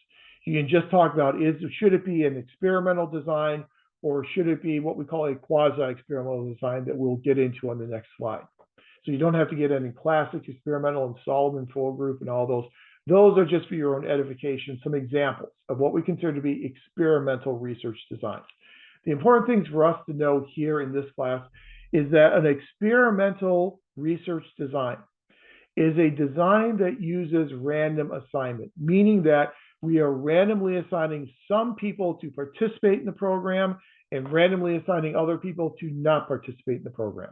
If program participation is our independent variable, we want to be able to compare those who participated versus those who did not participate. So in an experimental design, we are going to randomly assign some people to participate and some people not to participate. The nice thing about an experimental research design is when you are randomly assigning some people to what we call our project group, which is our experimental group, who will participate in the program, and we're randomly assigning some people to our comparison group, which in social science research we call our control group, who will not participate. That random assignment mechanism itself assures equivalency between those two groups. So if they're truly being randomly assigned, the members of those two groups will be equivalent on every single variable and every characteristic, with the one exception of whether or not they participated in the program, whether or not they were exposed to this independent variable. So that's the advantage of an experimental research design. You can control for equivalency through random assignment. The problem for us, though, in public program evaluation is a lot of the programs that we are evaluating, we cannot randomly assign some people to participate and some people not to participate. A lot of our programs are what we call eligibility-based programs. And so if someone meets the legal eligibility requirements, they are legally entitled to the benefits of participating in that program. So you think about if you want to look at the effectiveness of some type of a social welfare program, so an income subsidy program. So let's say the state provides an income subsidy. So they will give a cash transfer directly into the account of income eligible households of say $200 per month. That is general assistance. It's all, no strings attached, just money to help provide them meet the staples, help them meet the staples of life. If they are eligible in terms of their household income level, by law, they are eligible to receive that $200. We cannot say for the sake of our evaluation project, we're going to deny them their eligibility. We're going to deny them that $200 that they are legally entitled to just for the purpose of our evaluation. We cannot do that. That would be illegal. That would be immoral. That's something we cannot do. So for a lot of our eligibility-based programs, we cannot use an experimental design because we cannot randomly assign some people to participate and some people not to participate. For a lot of our programs, people will self-select whether they participate or not. A lot of our assistance programs tend to be very reactive types of programs in that people need to apply for those benefits. If people do not know that they are eligible to apply for the benefits, they don't apply for the benefits, they don't receive those benefits. So technically, they are non-participants in the program. However, they are self-selecting to be non-participants. We are not selecting it for them. So we cannot have this type of random assignment. We cannot use an experimental type of evaluation design. So the much more common type of design that we use in public program evaluation is a quasi-experimental design. When we are unable to use random assignments, we are unable to assure the equivalency of our groups through our assignment, through our research design. Instead, we have to ensure equivalency through the use of statistics. So this is where we'll create those control variables. So we'll create a socioeconomic status control variable, whereby we will measure the people in our project group, the people in our control group, based upon their socioeconomic status level. As you probably know, socioeconomic status is an index variable that's made up of education level and income level. So we'll measure their education level, we'll measure their income level, and we'll assign them a value on that socioeconomic status index variable. We may want to, assign them a control variable on, whether or not they've participated in income subsidy programs before, or other types of social welfare programs before. And that could be another control variable that we can use. But we're using those control variables and measuring them statistically to create equivalency between our project group that's participating in the program and our comparison group that is not participating in the program. That's what would be called a quasi-experimental design. So to say it another way, a quasi-experimental design establishes equivalency between our two groups with the use of statistics as opposed to doing it through the use of random assignment as we would do with an experimental type of design. So the norm in public program evaluation is the use of these quasi-experimental types of designs. And one of the most common types of quasi-experimental designs that tend to be used is what's called a longitudinal time series analysis. In a longitudinal time series analysis, we will measure our variables over a long period of time. The reason why we do this is if our variables have the potential of changing over time. So you think about participation in a program. Over time, people may drop out of programs and they may then re-enter those programs. So you think about if you're looking at a program such as a substance abuse treatment program. People tend to join those programs and they drop out and then they rejoin them. So their status on that variable is going to change over time. When their status of the variable changes over time, that's when you want to measure it over time in terms of what's called a longitudinal time series analysis.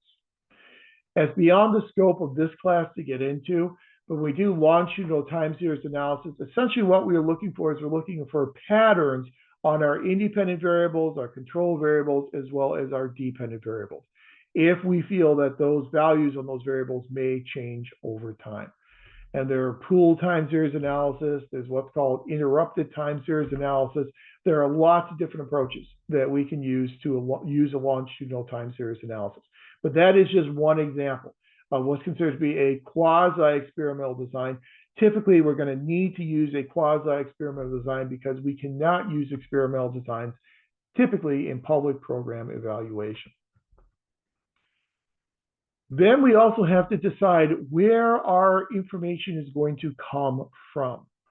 So do we have the information that we need to collect all these data from a population? So do we have access to every single household in the state of California? Probably not. So if we don't have access, we don't have a list of every single household in the state of California, we are going to have to construct a sample. And as you know, a sample is a subset of a larger population. So our goal with constructing a sample is more realistically to collect our information from this subset of our population for the purpose of then generalizing our results from our sample to the larger population as a whole. So if we do have to sample, we have to decide what type of sampling design we want to use. The two primary types of sampling designs are probability and non-probability in nature. A probability sampling design will use random sampling. And by random sampling, we mean an equal non-zero chance of being selected to be part of that sample. So if we want to collect a sample of veterans who are living in Los Angeles County, in order to construct that sample, if we want to do a probability sample, we would have to construct it so that every single veteran who's living in Los Angeles County has an equal non-zero chance of being selected to become part of our program evaluation study. In a non-probability type of design, it does not rely upon random sampling, and so you can do something much more like convenience sampling. So if you happen to know a group of veterans who are living in Los Angeles County, you can collect information from those individuals in much more of a convenient type of way. They may or may not be representative of the entire population of veterans in Los Angeles County. We don't know. So it makes it difficult for us to generalize the results to all veterans who are living in Los Angeles County. So our preference when we can is to use a probability type of design. I've listed on the screen there for you 4 different examples of probability sampling designs that we frequently use in program evaluation. The first one will give you the most random sample possible. And that's what's called a simple random sampling design. And when you create a simple random sample, you literally have a list of all of the names of your cases, all the identifiers of your cases. You have a list of those. And what you will do is using a random number generator, you will just select cases from that list and include them in your sample. So the random number generator says select case number 132.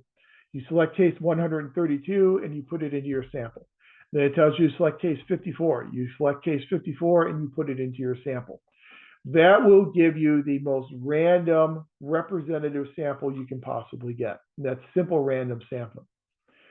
The problem with simple random sampling is if you do not have a list of all the cases in your population, you're not going to be able to use simple random sampling because you're not going to have a list of number to then use your random number generator for. So we have some limitations in when we can actually use simple random sampling. A second approach is what's known as stratified random sampling. Stratified random sampling is a variation that has a random component to it, but it's not purely random like simple random sampling. In stratified random sampling, assume that there is a characteristic that we are very interested in. So let's say we're going to do a program evaluation of a program to prevent falling in an elderly, in a senior citizen center. So we have a senior citizen center. They've identified falling as a problem among their population. So they want to see how good of a job they're doing in helping people not fall in the future. So whether or not someone fell is an important characteristic to take into account. So as we create our sample of residents that we're going to look at for our evaluation, what we will do is we will divide them up based upon here are the people who fell versus here are the people who did not fall. So we are stratifying our sample according to the characteristic of whether they fell or whether they did not fall. Then we can go back and look if they participated in the fall abatement type of program that the center has, and we can then do our program evaluation. But we're stratifying or splitting up our sample based upon that characteristic.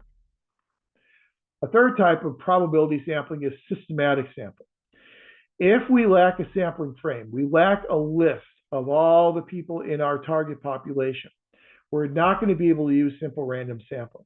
So we may want to use something like systematic sampling. So take an example where there is a local public health clinic. And in that local public health clinic, they are providing health services on an anonymous basis. So you don't know who is using those services, but you want to do a program evaluation looking at the effectiveness of the services that are being provided. So you, as the evaluator, will position yourself outside this local public health clinic. As people come out of the clinic, you will then interview those people, but you can't interview everyone. So instead, you'll select every 10th person who walks out the doors, you will interview them, and they will then become part of your sample. So person number 10, person number 20, person number 30. And that's how you create your sample because you don't have a list of everyone who's using those services. There's still a random component to it because you don't know who's going to be the 10th or the 20th or the 30th person walking out, but it is not purely random. Because if you're picking every 10th person, it means person number 9 and person 11, they have a 0% chance of being selected. So, but that is called systematic sampling. And the system is every nth person, every 10th person, 20th person, however you want to do it. Then the fourth approach is one that we use a lot, especially in the Census Bureau. Now, we're very familiar with the Census Bureau, that the Census Bureau does its every 10-year enumeration of the population, and it does that for the purpose of representation in the House of Representatives. However, in between those 10 years, they do a lot of other research as well. And a lot of that research is in terms of program evaluations. And the process they use for sampling is oftentimes what's called multi-stage cluster sampling. So here's an example. If we want to do an evaluation of a program that households in California are participating in, we do not have a list of every household in the state of California. So we cannot do simple random sampling. But what we do have a list of is we have a list of all the counties in the state of California. So we'll take a random selection of, say, 10 counties in the state of California. Then from each of those 10 counties, we'll take a random selection of cities within each one of those counties. Then within each one of those randomly selected cities, we'll take a random selection of neighborhoods. Then within each one of those randomly selected neighborhoods, we'll take a random selection of streets. And then from that random selection of streets, we'll then be able to pick a random selection of households because at the street level, we know all the households on that street. We can get that list. So we'll then select a random selection of households from that street. The random selection of street came from a random selection of neighborhoods. Random selection of neighborhoods came from a random selection of cities, which came from a random selection of counties in the state of California. There are multiple stages to the sampling, and we are creating these random clusters: a county cluster, a city cluster, a neighborhood cluster, a street cluster, and a household cluster level, called multi-stage cluster sampling. A very common approach in program evaluation when you lack a list of everything at the unit of analysis level that you're interested in. So you don't have a list of all households, you'll do multi-stage cluster sampling to give you that list of households. That's all considered probability because there is at least a part of randomness to each one of those types of sampling designs.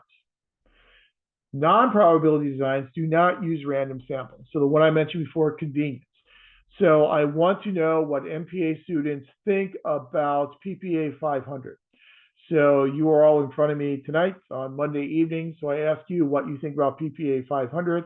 You may or may not be reflective and representative of the rest of the MPA student population. I do not know.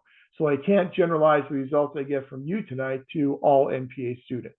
You're just getting, you're part of the sample because it was convenient to do. Another non-probability approach is snowballing. And this is something that's very good to use if you are dealing with a program that benefits, say, for example, people who are homeless. People who are homeless, by definition, don't have an address or probably don't have an email address that you can send a survey to them, so you can't contact them in that way.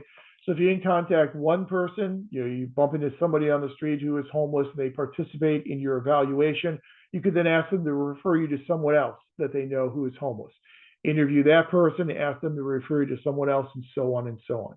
So it's a referral basis for creating your sample. Called snowballing because the more people you get, the larger your sample becomes, kind of like a snowball rolling down a hill. But again, it's not random. So we can't say that the results we get from the sample can be necessarily generalized to a larger population. And when you get to your 696 course, you'll get into more in-depth discussions of sampling designs. You'll talk more about threats to validity, like threats to external validity that come from trying to generalize from a sample to a larger population. But that's well beyond the scope of what we cover here in 500. You'll deal with all that in 696. So once you know where your data are coming from, then you can collect your data. One of the most common methodologies to use in program evaluation for collecting data is survey research. And in 696, you'll spend some time constructing surveys. You'll talk about how you can construct open-ended questions to collect qualitative information, how you can construct closed-ended questions to develop quantitative information. You'll talk about how you sequence questions and which questions should be front-loaded, which questions should be back-loaded on a survey. Very sensitive questions, usually income-oriented types of questions, they tend to be included at the end of the survey because the more questions that someone will answer, the more likely they are invested in that survey and they'll go ahead and complete the survey. If that very sensitive question is question 1 or 2, they're going to be turned off immediately and they're not going to complete the rest of the survey. So those types of sequencing questions you'll talk about in 696. And then we oftentimes in program evaluation couple our survey research, our original data collection, with secondary data collection. So we'll use existing databases, databases from the Government Accountability Office, from the Bureau of Labor Statistics and the Census Bureau, and all these other great organizations that have put together existing databases that we can plug into in order to do our program evaluations. But it's very important when we are using an existing database that we trust that existing database. So we have to make sure the organization that produced that database is a reliable organization. The way to do that is to look at their funding stream. Who's paying for that research? Who paid to have that database put together? So always follow the money when you're looking at the reliability and the validity of secondary research. Once we've collected our data, we then have to analyze that data, and program evaluations have become much more sophisticated today than they've ever been in the past. So the statistical analysis that we use today, a lot more sophisticated than what we used to see in the 50s and the 60s. The type of statistical analysis we use in program evaluation will depend upon the purpose of our evaluation. One very basic purpose of evaluation is we can evaluate a program to simply see who participates in that program. So the demographics of people who are participating in the program. That would be a descriptive approach to that program evaluation. If we're taking a descriptive approach, then we can use descriptive statistics. So things like mean, mode, median, those types of things, standard deviation, those very simple descriptive statistics, we can describe who is participating.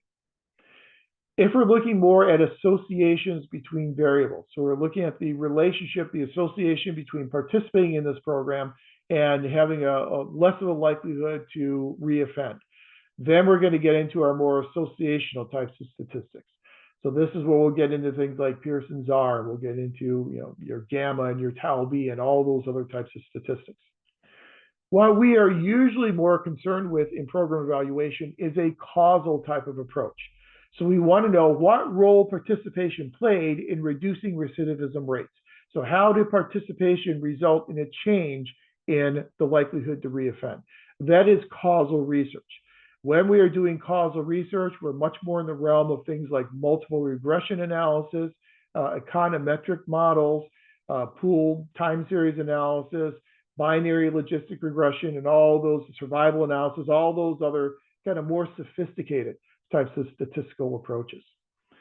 But typically, our program evaluations will be based upon a statistical analysis of the data that we have generated for the purpose then of drawing conclusions.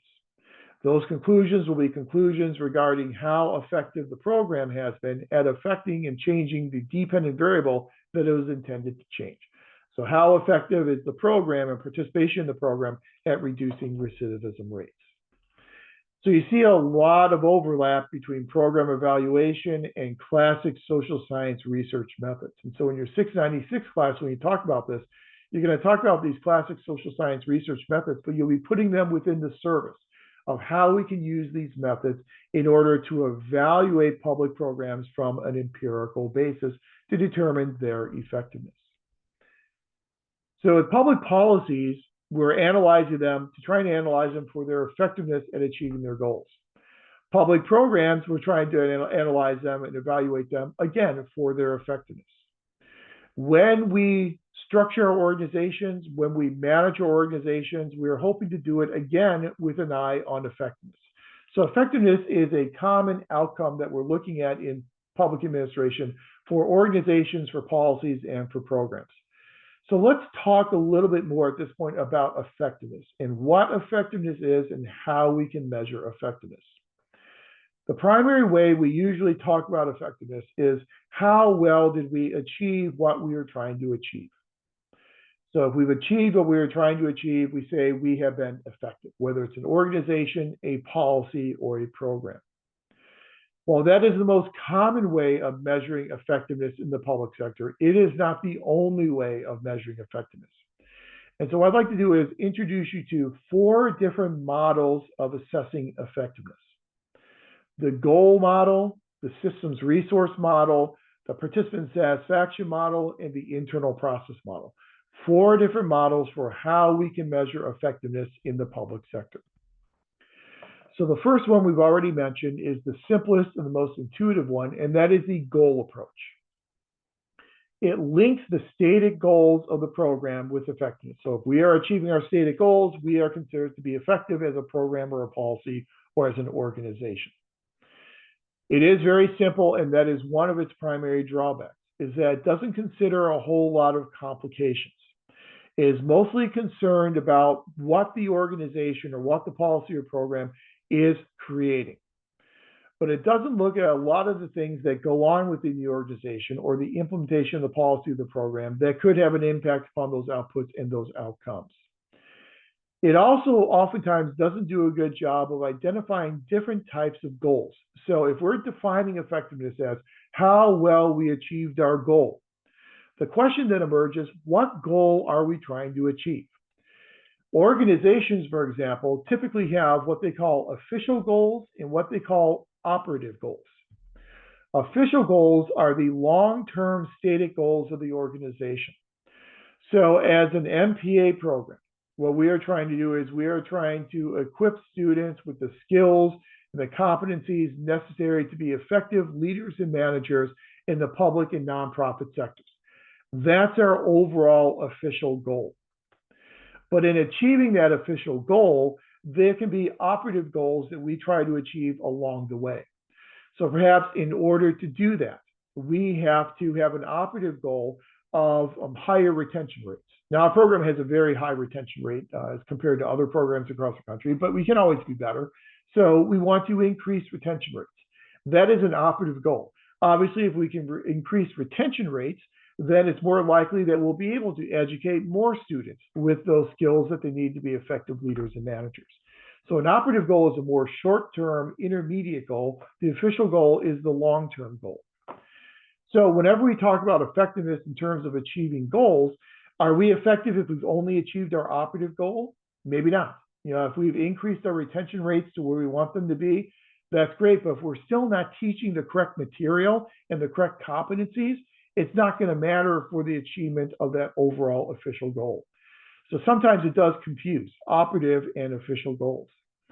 So sometimes it's a little bit too simple to just say we're effective if we've achieved our goals. Sometimes goals are more difficult to measure than that. So we have to have some other ways in which we can measure effectiveness when we are not able to settle on what our ultimate goals are. So the second way we measure effectiveness in the public sector is what's called the systems resource model. The systems resource model looks at how well organizations are able to obtain resources from their environment. So this is very similar to the open systems approach we talked about last week from Katz and Kahn. So how well can the organization pull in and import these new resources, these new energies into the organization? So the more resources they bring into the organization, the more effective that organization is being. The more resources we're able to bring into a program, the more effective that program is. So it looks at the resources you're able to develop. The problem is sometimes that is somewhat difficult to measure because you have to measure it in a longitudinal nature. So say you're going to measure effectiveness as the amount of appropriations that the organization is able to generate. Well, you'll have to look at the amount of appropriations the organization was able to generate at a starting point in time, then look at how those resources were generated over time. If the amount of resources generated goes up, we have that increase, that incline to our pattern, then that's a measure of effectiveness. Systems resource approach as a model of effectiveness is usually useful when you can't use the goal approach. So if you don't have a clear definition of what you're trying to achieve as an organization or as a policy or a program, you'll have to use some other types of definition of effectiveness. Another definition of effectiveness can be systems resource. How well have you gotten resources from your external environment? Then a third approach is what's called the participant satisfaction approach. How satisfied are your key stakeholders, your key strategic constituencies, in what they are receiving from the organization or the policy or the program? So how well are you keeping them satisfied? A lot of cities are now sending out citizen satisfaction surveys where they're asking citizens, how satisfied are you with the amount of services you're receiving, with the quality of the services that you are receiving? That's a participant satisfaction way of measuring effectiveness. The more satisfied your key constituents are, the more effective you are as, for instance, an organization. The participant satisfaction approach can differ depending on whether you're looking at external constituents or internal constituents. If you're looking at external constituents, the participant satisfaction model kind of bleeds over into systems resource because one of those energies or resources you can develop from the environment is something such as political support. So if elected officials support your organization, that is a resource that you're able to get from the environment. When you're doing that, you're kind of in the systems resource type of mode, but you're also participant satisfaction because in order to get their support, you have to keep those elected officials satisfied. So they kind of bleed over with each other when you're in the external environment. If you're looking at internal constituents and keeping your internal constituency satisfied, your internal constituents are primarily your employees. So this kind of gets us more into the HR model and gets us more into how we are dealing with our individual employees, how satisfied our employees are. So it kind of bleeds over into more of a human relations, human resource management type of an approach. But basically it asks the question, you're effective if you are keeping your key constituencies happy. Then the fourth approach is called the internal process model. The internal process model looks inside the organization at the activities that are going on a daily basis in the organization. And essentially what it's looking for is indicators of organizational health and harmony. So do you exhibit those indicators of organizational health? Things such as a strong organization culture and a positive work climate. Does the organization exhibit what we call an esprit de corps? This team spirit that we're all in this together working as a team. Group loyalty. Do you see indicators of confidence and trust and communication between workers and management? Do you see decision making that is being made close to information sources? So decisions are not being made at the top of the organization and then handed down, but instead those decisions are being made at the points in the organization where those individuals have the information to make those types of decisions, irrespective of where those people are on the organization chart. Do you have the type of open communication whereby there is sharing of relevant facts and feelings, both horizontally as well as vertically in terms of your communication system in the organization? Do you have rewards that are being provided to managers for performance and growth and development of their subordinates? Do you have interaction between the organization and all of its component parts, where when conflict does occur, that conflict is then resolved within the interests of the organization? So do you have good conflict resolution strategies that are being used in the organization? Essentially, these are all indicators of what we consider to be organizational harmony. So the more harmonious the organization is in terms of its internal processes, the more effective that organization is considered. So effectiveness is designed by the organizational harmony within the organization itself. Well, the big so what question is, well, so what? So why are we presenting these four different models of effectiveness at this point? Again, the so what is because we want all of our organizations, we want all of our policies and all our programs to be effective, but we can only know what is effective if we know what effectiveness means. And effectiveness is not always just about how well we're achieving our goals. It can be about how well we are developing resources, how well we are keeping our constituencies satisfied, how well we are operating internal to the organization in terms of organizational health and harmony. So effectiveness in public sector really is a multi-dimensional definition. It's not just all about achieving a stated goal, even though that is the most common way in which we define effectiveness in the public sector. So that's a pretty quick coverage of policy analysis 670, research methods 696. Do you have any questions about any of this information we've covered up to this point in time in terms of policy analysis and the role of public administrators and program evaluation and the role of public administrators in evaluating public programs?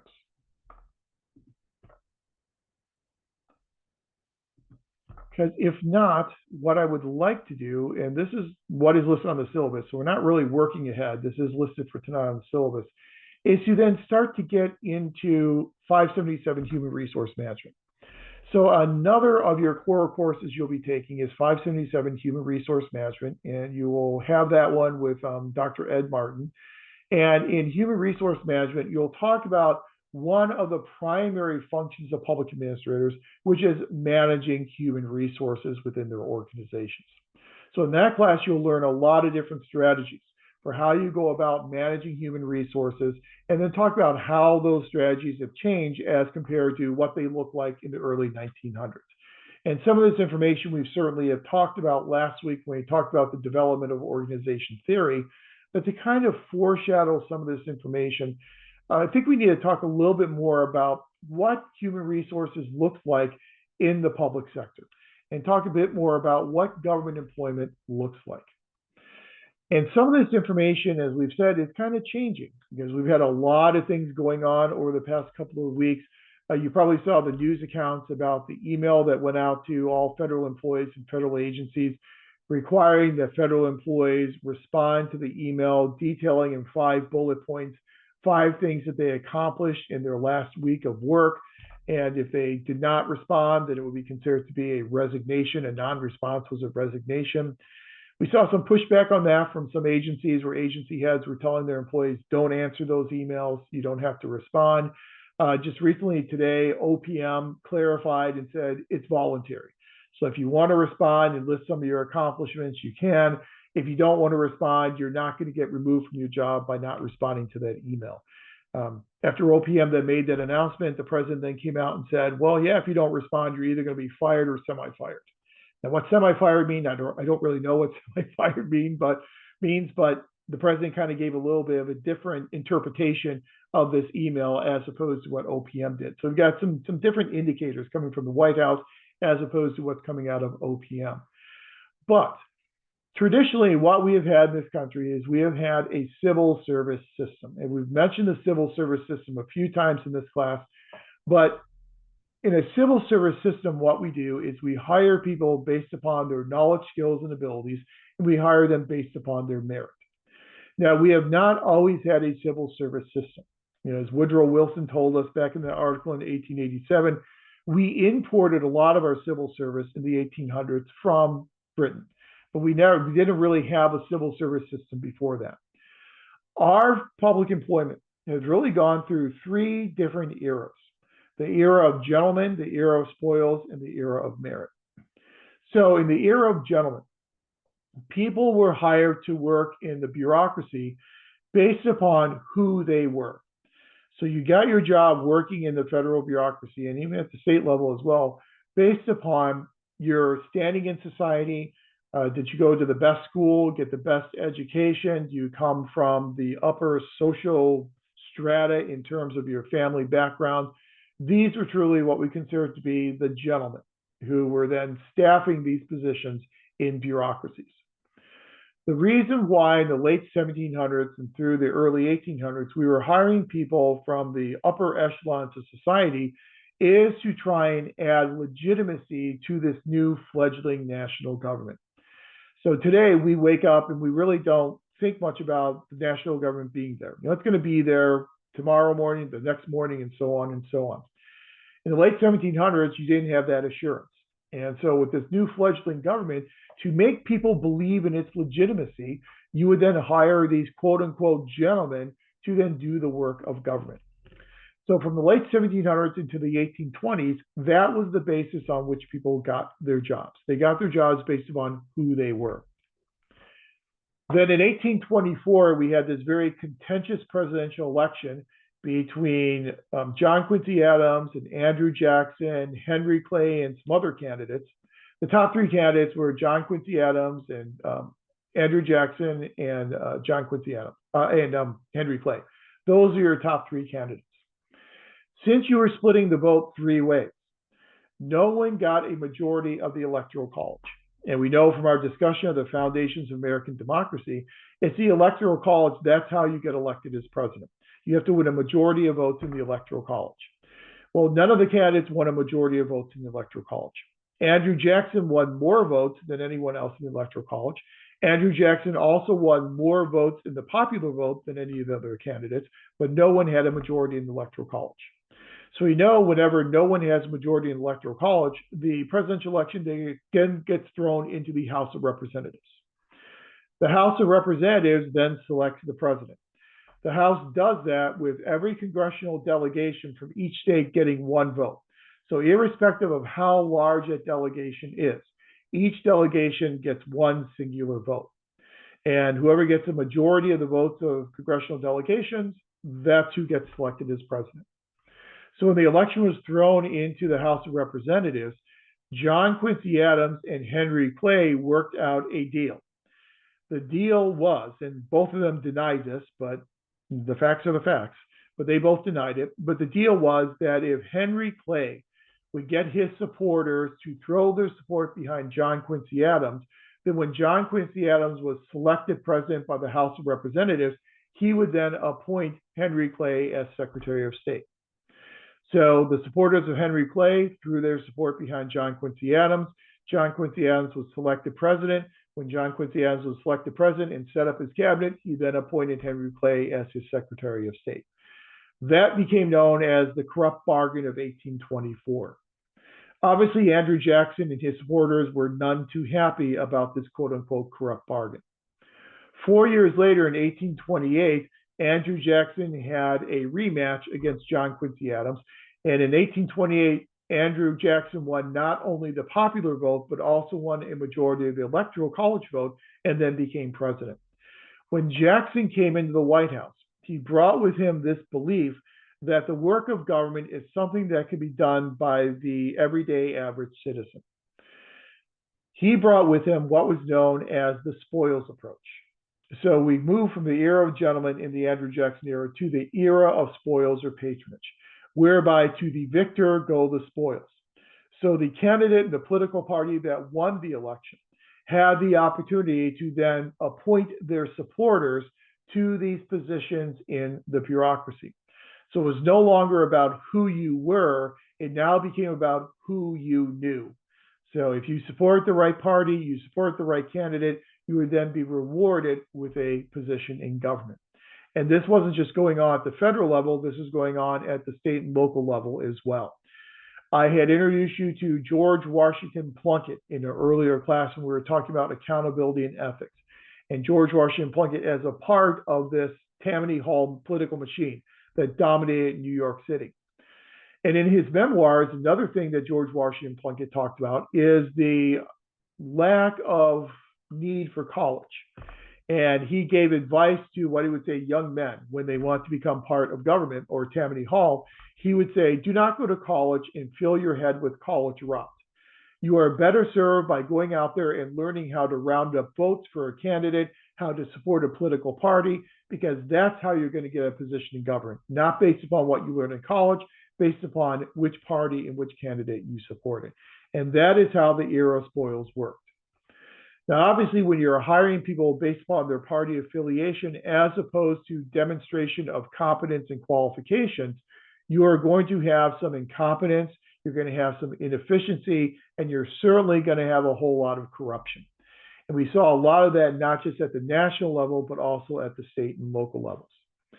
So much so that at the local level, we had the formation of a lot of these municipal leagues.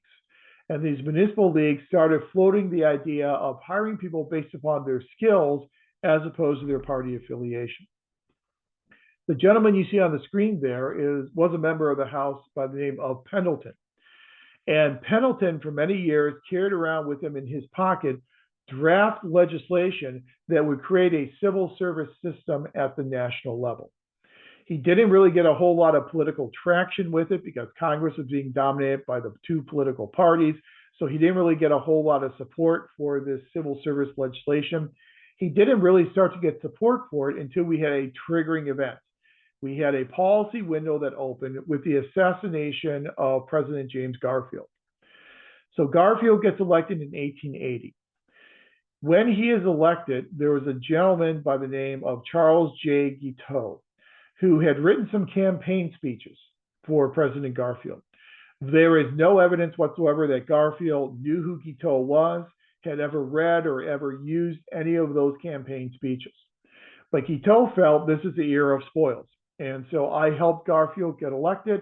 Since I helped him get elected, he should provide me with a position in government. And the position he wanted was ambassador to France. Well, obviously, he didn't get that position or any position from the Garfield administration. So Guiteau thought, if I assassinate Garfield, his vice president is Chester Arthur. Chester Arthur was a big believer in the era of spoils. He was a big believer in patronage. So if I assassinate Garfield, Arthur becomes president, and he then rewards me with a position in government. So Guiteau assassinated Garfield and ended up not getting a position from the Arthur administration. Instead, he ended up getting executed for assassinating President Garfield. But this was a galvanizing event that really galvanized public opinion around the idea that we need to change the way in which people are hired to work in government. And this is what really transformed us from the era of spoils into the era of merit. In 1883, Representative Pendleton was able to get his legislation passed through Congress and was signed by the president, known as the Pendleton Act. The Pendleton Act created our system of civil service, whereby people would be able to take examinations. If they performed well enough on those exams to demonstrate their knowledge, skills, and abilities, they would then be hired to work in the federal government. So that's where our system of career civil service at the national level comes from, is 1883 and the Pendleton Act. Now, subsequent to the Pendleton Act, there was some concern, because what we were saying is that people got their jobs based upon their knowledge, skills, and abilities, so we are protecting them from political influence. They kept their jobs based upon their performance in those jobs. So they would not be fired. They would not be sanctioned or demoted based upon party affiliation. They would only get those types of outcomes based upon their performance. So we were giving them protections from politics and from partisanship. However, we saw a lot of these, well, not a lot, but some of these employees were actually engaging in politics within the course of their daily jobs. So we are protecting them from politics, but shouldn't we ask them to then stay away from politics, at least while they are on the government dime? That led then to this passage, what was called the Hatch Act in 1939, that then requires that public employees not engage in politics, not engage in campaigning while they are on the job. So you couldn't use your public time to campaign for a candidate or a party. You couldn't use your public office resources to campaign. It placed some political limitations on what federal employees could do in terms of the world of campaigning. Then throughout the country, we ended up having states passing what are called their own little Hatch Acts. We have our own here in California that limits the ability of state and local employees from engaging in campaigning while on duty and while in their office. So we have a little Hatch Act here in California as well, the Political Responsibility Act. Fast forward then to the 1970s. So once we get to the 1970s, we've had almost 100 years of this era of merit, almost 100 years of hiring people based upon their knowledge, skills, and abilities. But subsequent to the passage of the Pendleton Act and before the passage of the Civil Service Reform Act, we had all this piecemeal legislation that Congress was passing. So Congress was trying to clarify what government employees could and could not do on the job. So they would pass along the, every year they passed a little different piece of legislation to add on to the Pendleton Act. That patchwork of laws became so convoluted and so confusing that federal employees were unsure about what they could do and what they could not do while on the job, and how to protect their merit principles. So in 1978, in the Carter administration, we got this whole-scale reform of civil service known as the Civil Service Reform Act. The Civil Service Reform Act of 1978 was designed to completely overhaul the entire federal bureaucracy and the system of civil service. It created several organizations. What organizations? The Office of Personnel Management that we referenced just earlier in terms of the guidance that was being provided to federal employees about whether or not to respond to this email. The Office of Personnel Management is created to become the clearinghouse for the personnel function, the human resource management function at the federal level. So we kind of centralize human resource management in the Office of Personnel Management. Second organization that was created is known as the Merit System Protection Board, the MSPB, or the Merit System Protection Board. The Merit System Protection Board was created to try and protect the merit principles of employees. So if an employee felt that their merit principles were being violated, they were being fired or they were being disciplined and demoted based upon political as opposed to performance-related issues, they could take their case to the Merit System Protection Board. Merit System Protection Board would then be able to review that case, would do an investigation, and could then come to a conclusion as to whether or not that was a valid case. We have seen the head of the Merit System Protection Board who was removed recently, but that's what the Merit System Protection Board is supposed to do, protect the merit principles of federal employees. Also created the Office of Special Counsel. Office of Special Counsel was originally created within the Merit System Protection Board, but was then removed and became its own independent agency with the Whistleblower Protection Act that we had talked about in a previous class when we talked about accountability and ethics. The job of the Office of Special Counsel is if you were blowing the whistle on a merit violation or some other type of ethical violation, you could take your case to the Office of Special Counsel. Again, the head of the Office of Special Counsel was also relieved of their duties recently by the Trump administration. Then the fourth organization was created, the FLRA, as the Federal Labor Relations Authority. The Federal Labor Relations Authority was tasked with overseeing the collective bargaining process. So these negotiations that were going on between public employee unions and between management agencies, that collective bargaining process was under the auspices of the Federal Labor Relations Authority. Over the past couple of years, we've had difficulty staffing the Federal Labor Relations Authority. Those commissioners were not getting confirmed by the Senate, so there are many vacancies on the FLRA, and it's been kind of difficult for the FLRA to do its job just because there's a huge backlog of cases because we don't have the commissioners serving on the FLRA anymore. The FLRA really ran into a PR issue soon after it was created in 1978. In the early 1980s, we had the air traffic controller strike. So the Air Traffic Controllers Union went on strike.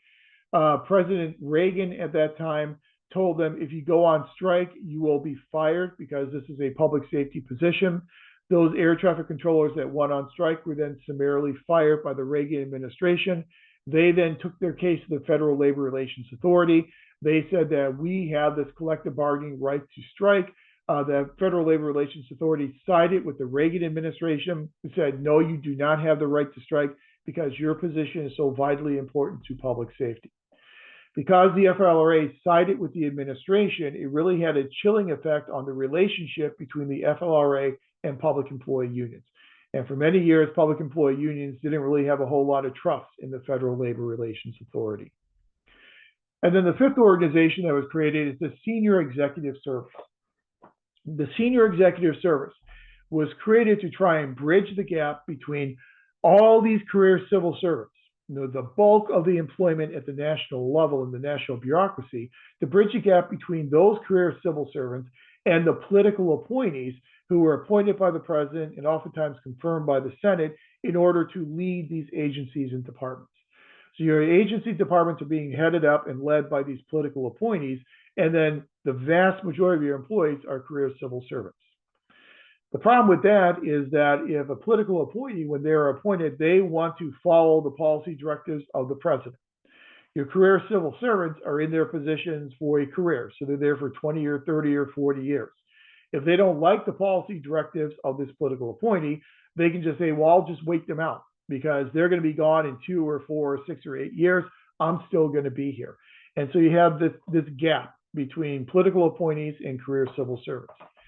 The goal of the Senior Executive Service was to take the top cadre of those career civil servants and place them into this new part of the federal government known as the Senior Executive Service. So the career civil service at the federal level, as we had mentioned in a previous class, is made up of what's called the general schedule. Every position has a classification at a different GS level. So you may have a position that's classified as GS 12. Another position may be a GS 13. A GS 13 position, because it has a higher position classification level, will probably be compensated at a higher amount than the GS 12. But you have all these positions that are arrayed across these GS levels, this general schedule. What the Senior Executive Service was, is it took the top level GS 16, 17, and 18 positions, the top 3 levels in the general schedule. It took those people and put them into the Senior Executive Service. The benefit of joining the Senior Executive Service is you would then be qualified for bonus pay. So if your organization performed better, you would then get compensated for the performance of your organization. So you're promised bonus pay by Congress. The disadvantage is that when you join the Senior Executive Service, you give up some of your career civil service protections. So it made it easier to dismiss you as a Senior Executive Service member as opposed to a member of the career civil service. The problem with the Senior Executive Service, these GS 16, 17, and 18 employees that become part of the Senior Executive Service, is that bonus pay that had been promised by Congress never materialized. Congress was running deficits every single year, didn't have the money for bonus pay, and so it kind of went back on its promise.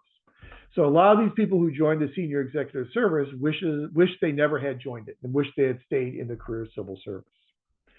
But the whole goal of the Civil Service Reform Act was to clarify, again, what public administrators could and could not do, and then how they could if their merit principles being violated, how they could bring those violations to light and where they would go with a complaint about having their merit principles violated. But again, these organizations, which are still all with us today, they can only function effectively if they are effectively staffed. As we said, there have been major reductions in force at the Office of Personnel Management. We lost the director of the Merit System Protection Board, lost the director of the Office of Special Counsel, even though that firing was stayed by the court, and have had difficulty getting people confirmed to sit on the Federal Labor Relations Authority. So if they're not staffed, they're not going to be able to do the jobs that they're supposed to do under the Civil Service Reform Act.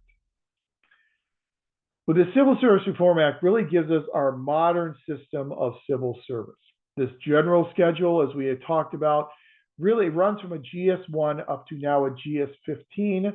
There really aren't any positions at the GS1 or 2 level. It really starts about GS3, and a GS3 or GS4 would be a student intern, and that's kind of where the positions start, running up to a GS15. Then those former GS16 through 18 positions, those positions have been pulled out of the career civil service, and they are now part of the senior executive service. Those positions are categorized ES1 through 5, ES standing for executive service. If you are in the general service levels GS 13, 14, or 15, and you want to join the senior executive service, there is an executive service academy that you would apply for. If you attend that executive service academy and you successfully graduate from it, you are then eligible to be selected to then be part of the senior executive service. But there is some pretty rigorous training that you have to go through to become a senior executive service member. The obvious advantages of having this type of a career civil service system is that not only are people getting their jobs based upon their qualifications, but they are keeping their jobs based upon their performance. They are being insulated from political influence. So they're not supposed to be influenced by politics. They're supposed to be doing their job in an objective, benign fashion that reflects their competencies and their qualifications. So the purpose of the civil service is to give us more effective and more efficient administration, as well as to try and reduce instances of corruption. The disadvantage, obviously, of a career civil service system is you can get people who are there for a very long time and who will ignore some of the directives, the policy directives that come from political appointees. So they'll just try and wait them out. So you end up having your agency going in two different directions. You have your political appointees and your senior executive service members going in one direction, and then you have a career civil service members that are going in a completely different direction. Now, the civil service that we have known since 1883, that was revised in 1978, we don't know what's going to happen to that in the future. A lot of that is going to depend upon the courts. And so as the downsizing of the federal government continues, the initial downsizing affected primarily probationary employees. So employees in their first or their second year of employment. Those probationary employees do not have their full civil service protections. However, once you get past those probationary employees, you're probably going to see more attempted cuts of employees who are part of the career civil service. And we're already starting to see that. Those employees and those employee unions are going to, and they have been taking their cases to the courts. It'll be up to the courts to decide whether or not the president can politically remove people who have these career civil service protections. It's a question we haven't had to answer at this scope ever, but it's a question that we're going to be answering now over the next several months. So this entire discussion of career civil service may be changing in the future. But the way in which we approach managing human beings today in the career civil service is much more in alignment with human resource management as compared to classic organization theory. Most of our organizations, in terms of managing their personnel today, will have employee assistance programs. They will have all these programs in place to help their employees and to recognize that employees differ, that everyone's an individual, everyone has their own wants, needs, and desires. So it's a much more humanistic federal government than it was in the early 1900s and the mid 1900s. Which then leads us to, what are the functions of human resource management? How do we manage these individuals within this career civil service system? That's what we'll get into in class next week. So for next week, we'll keep talking about human resource management, but we'll move into the discrete functions of what public administrators do as they manage human resources. We'll do that in the first half of class next week. And then the second half of class next week, we'll shift gears and look at what public administrators do in terms of managing financial resources. So first half, managing human resources, 577. The second half, managing financial resources, PPA 555. Once we cover that information next week, we'll have covered all the information that's required to do a good job on the final assessment, and we'll have covered all the information that we typically cover here in PPA 500. If we get through all of this information next week, then we will not have to have a formal Zoom session on Saturday, March the 8th, but we'll see how we proceed next week, and I'll reserve the right to still have that session in case we don't get through the information that we need to get through. Do you have any questions, though, on this whole idea of career civil service, where career civil service came from, and how the career civil service system is structured? Because as public administrators, the vast majority of us are part of the career civil service.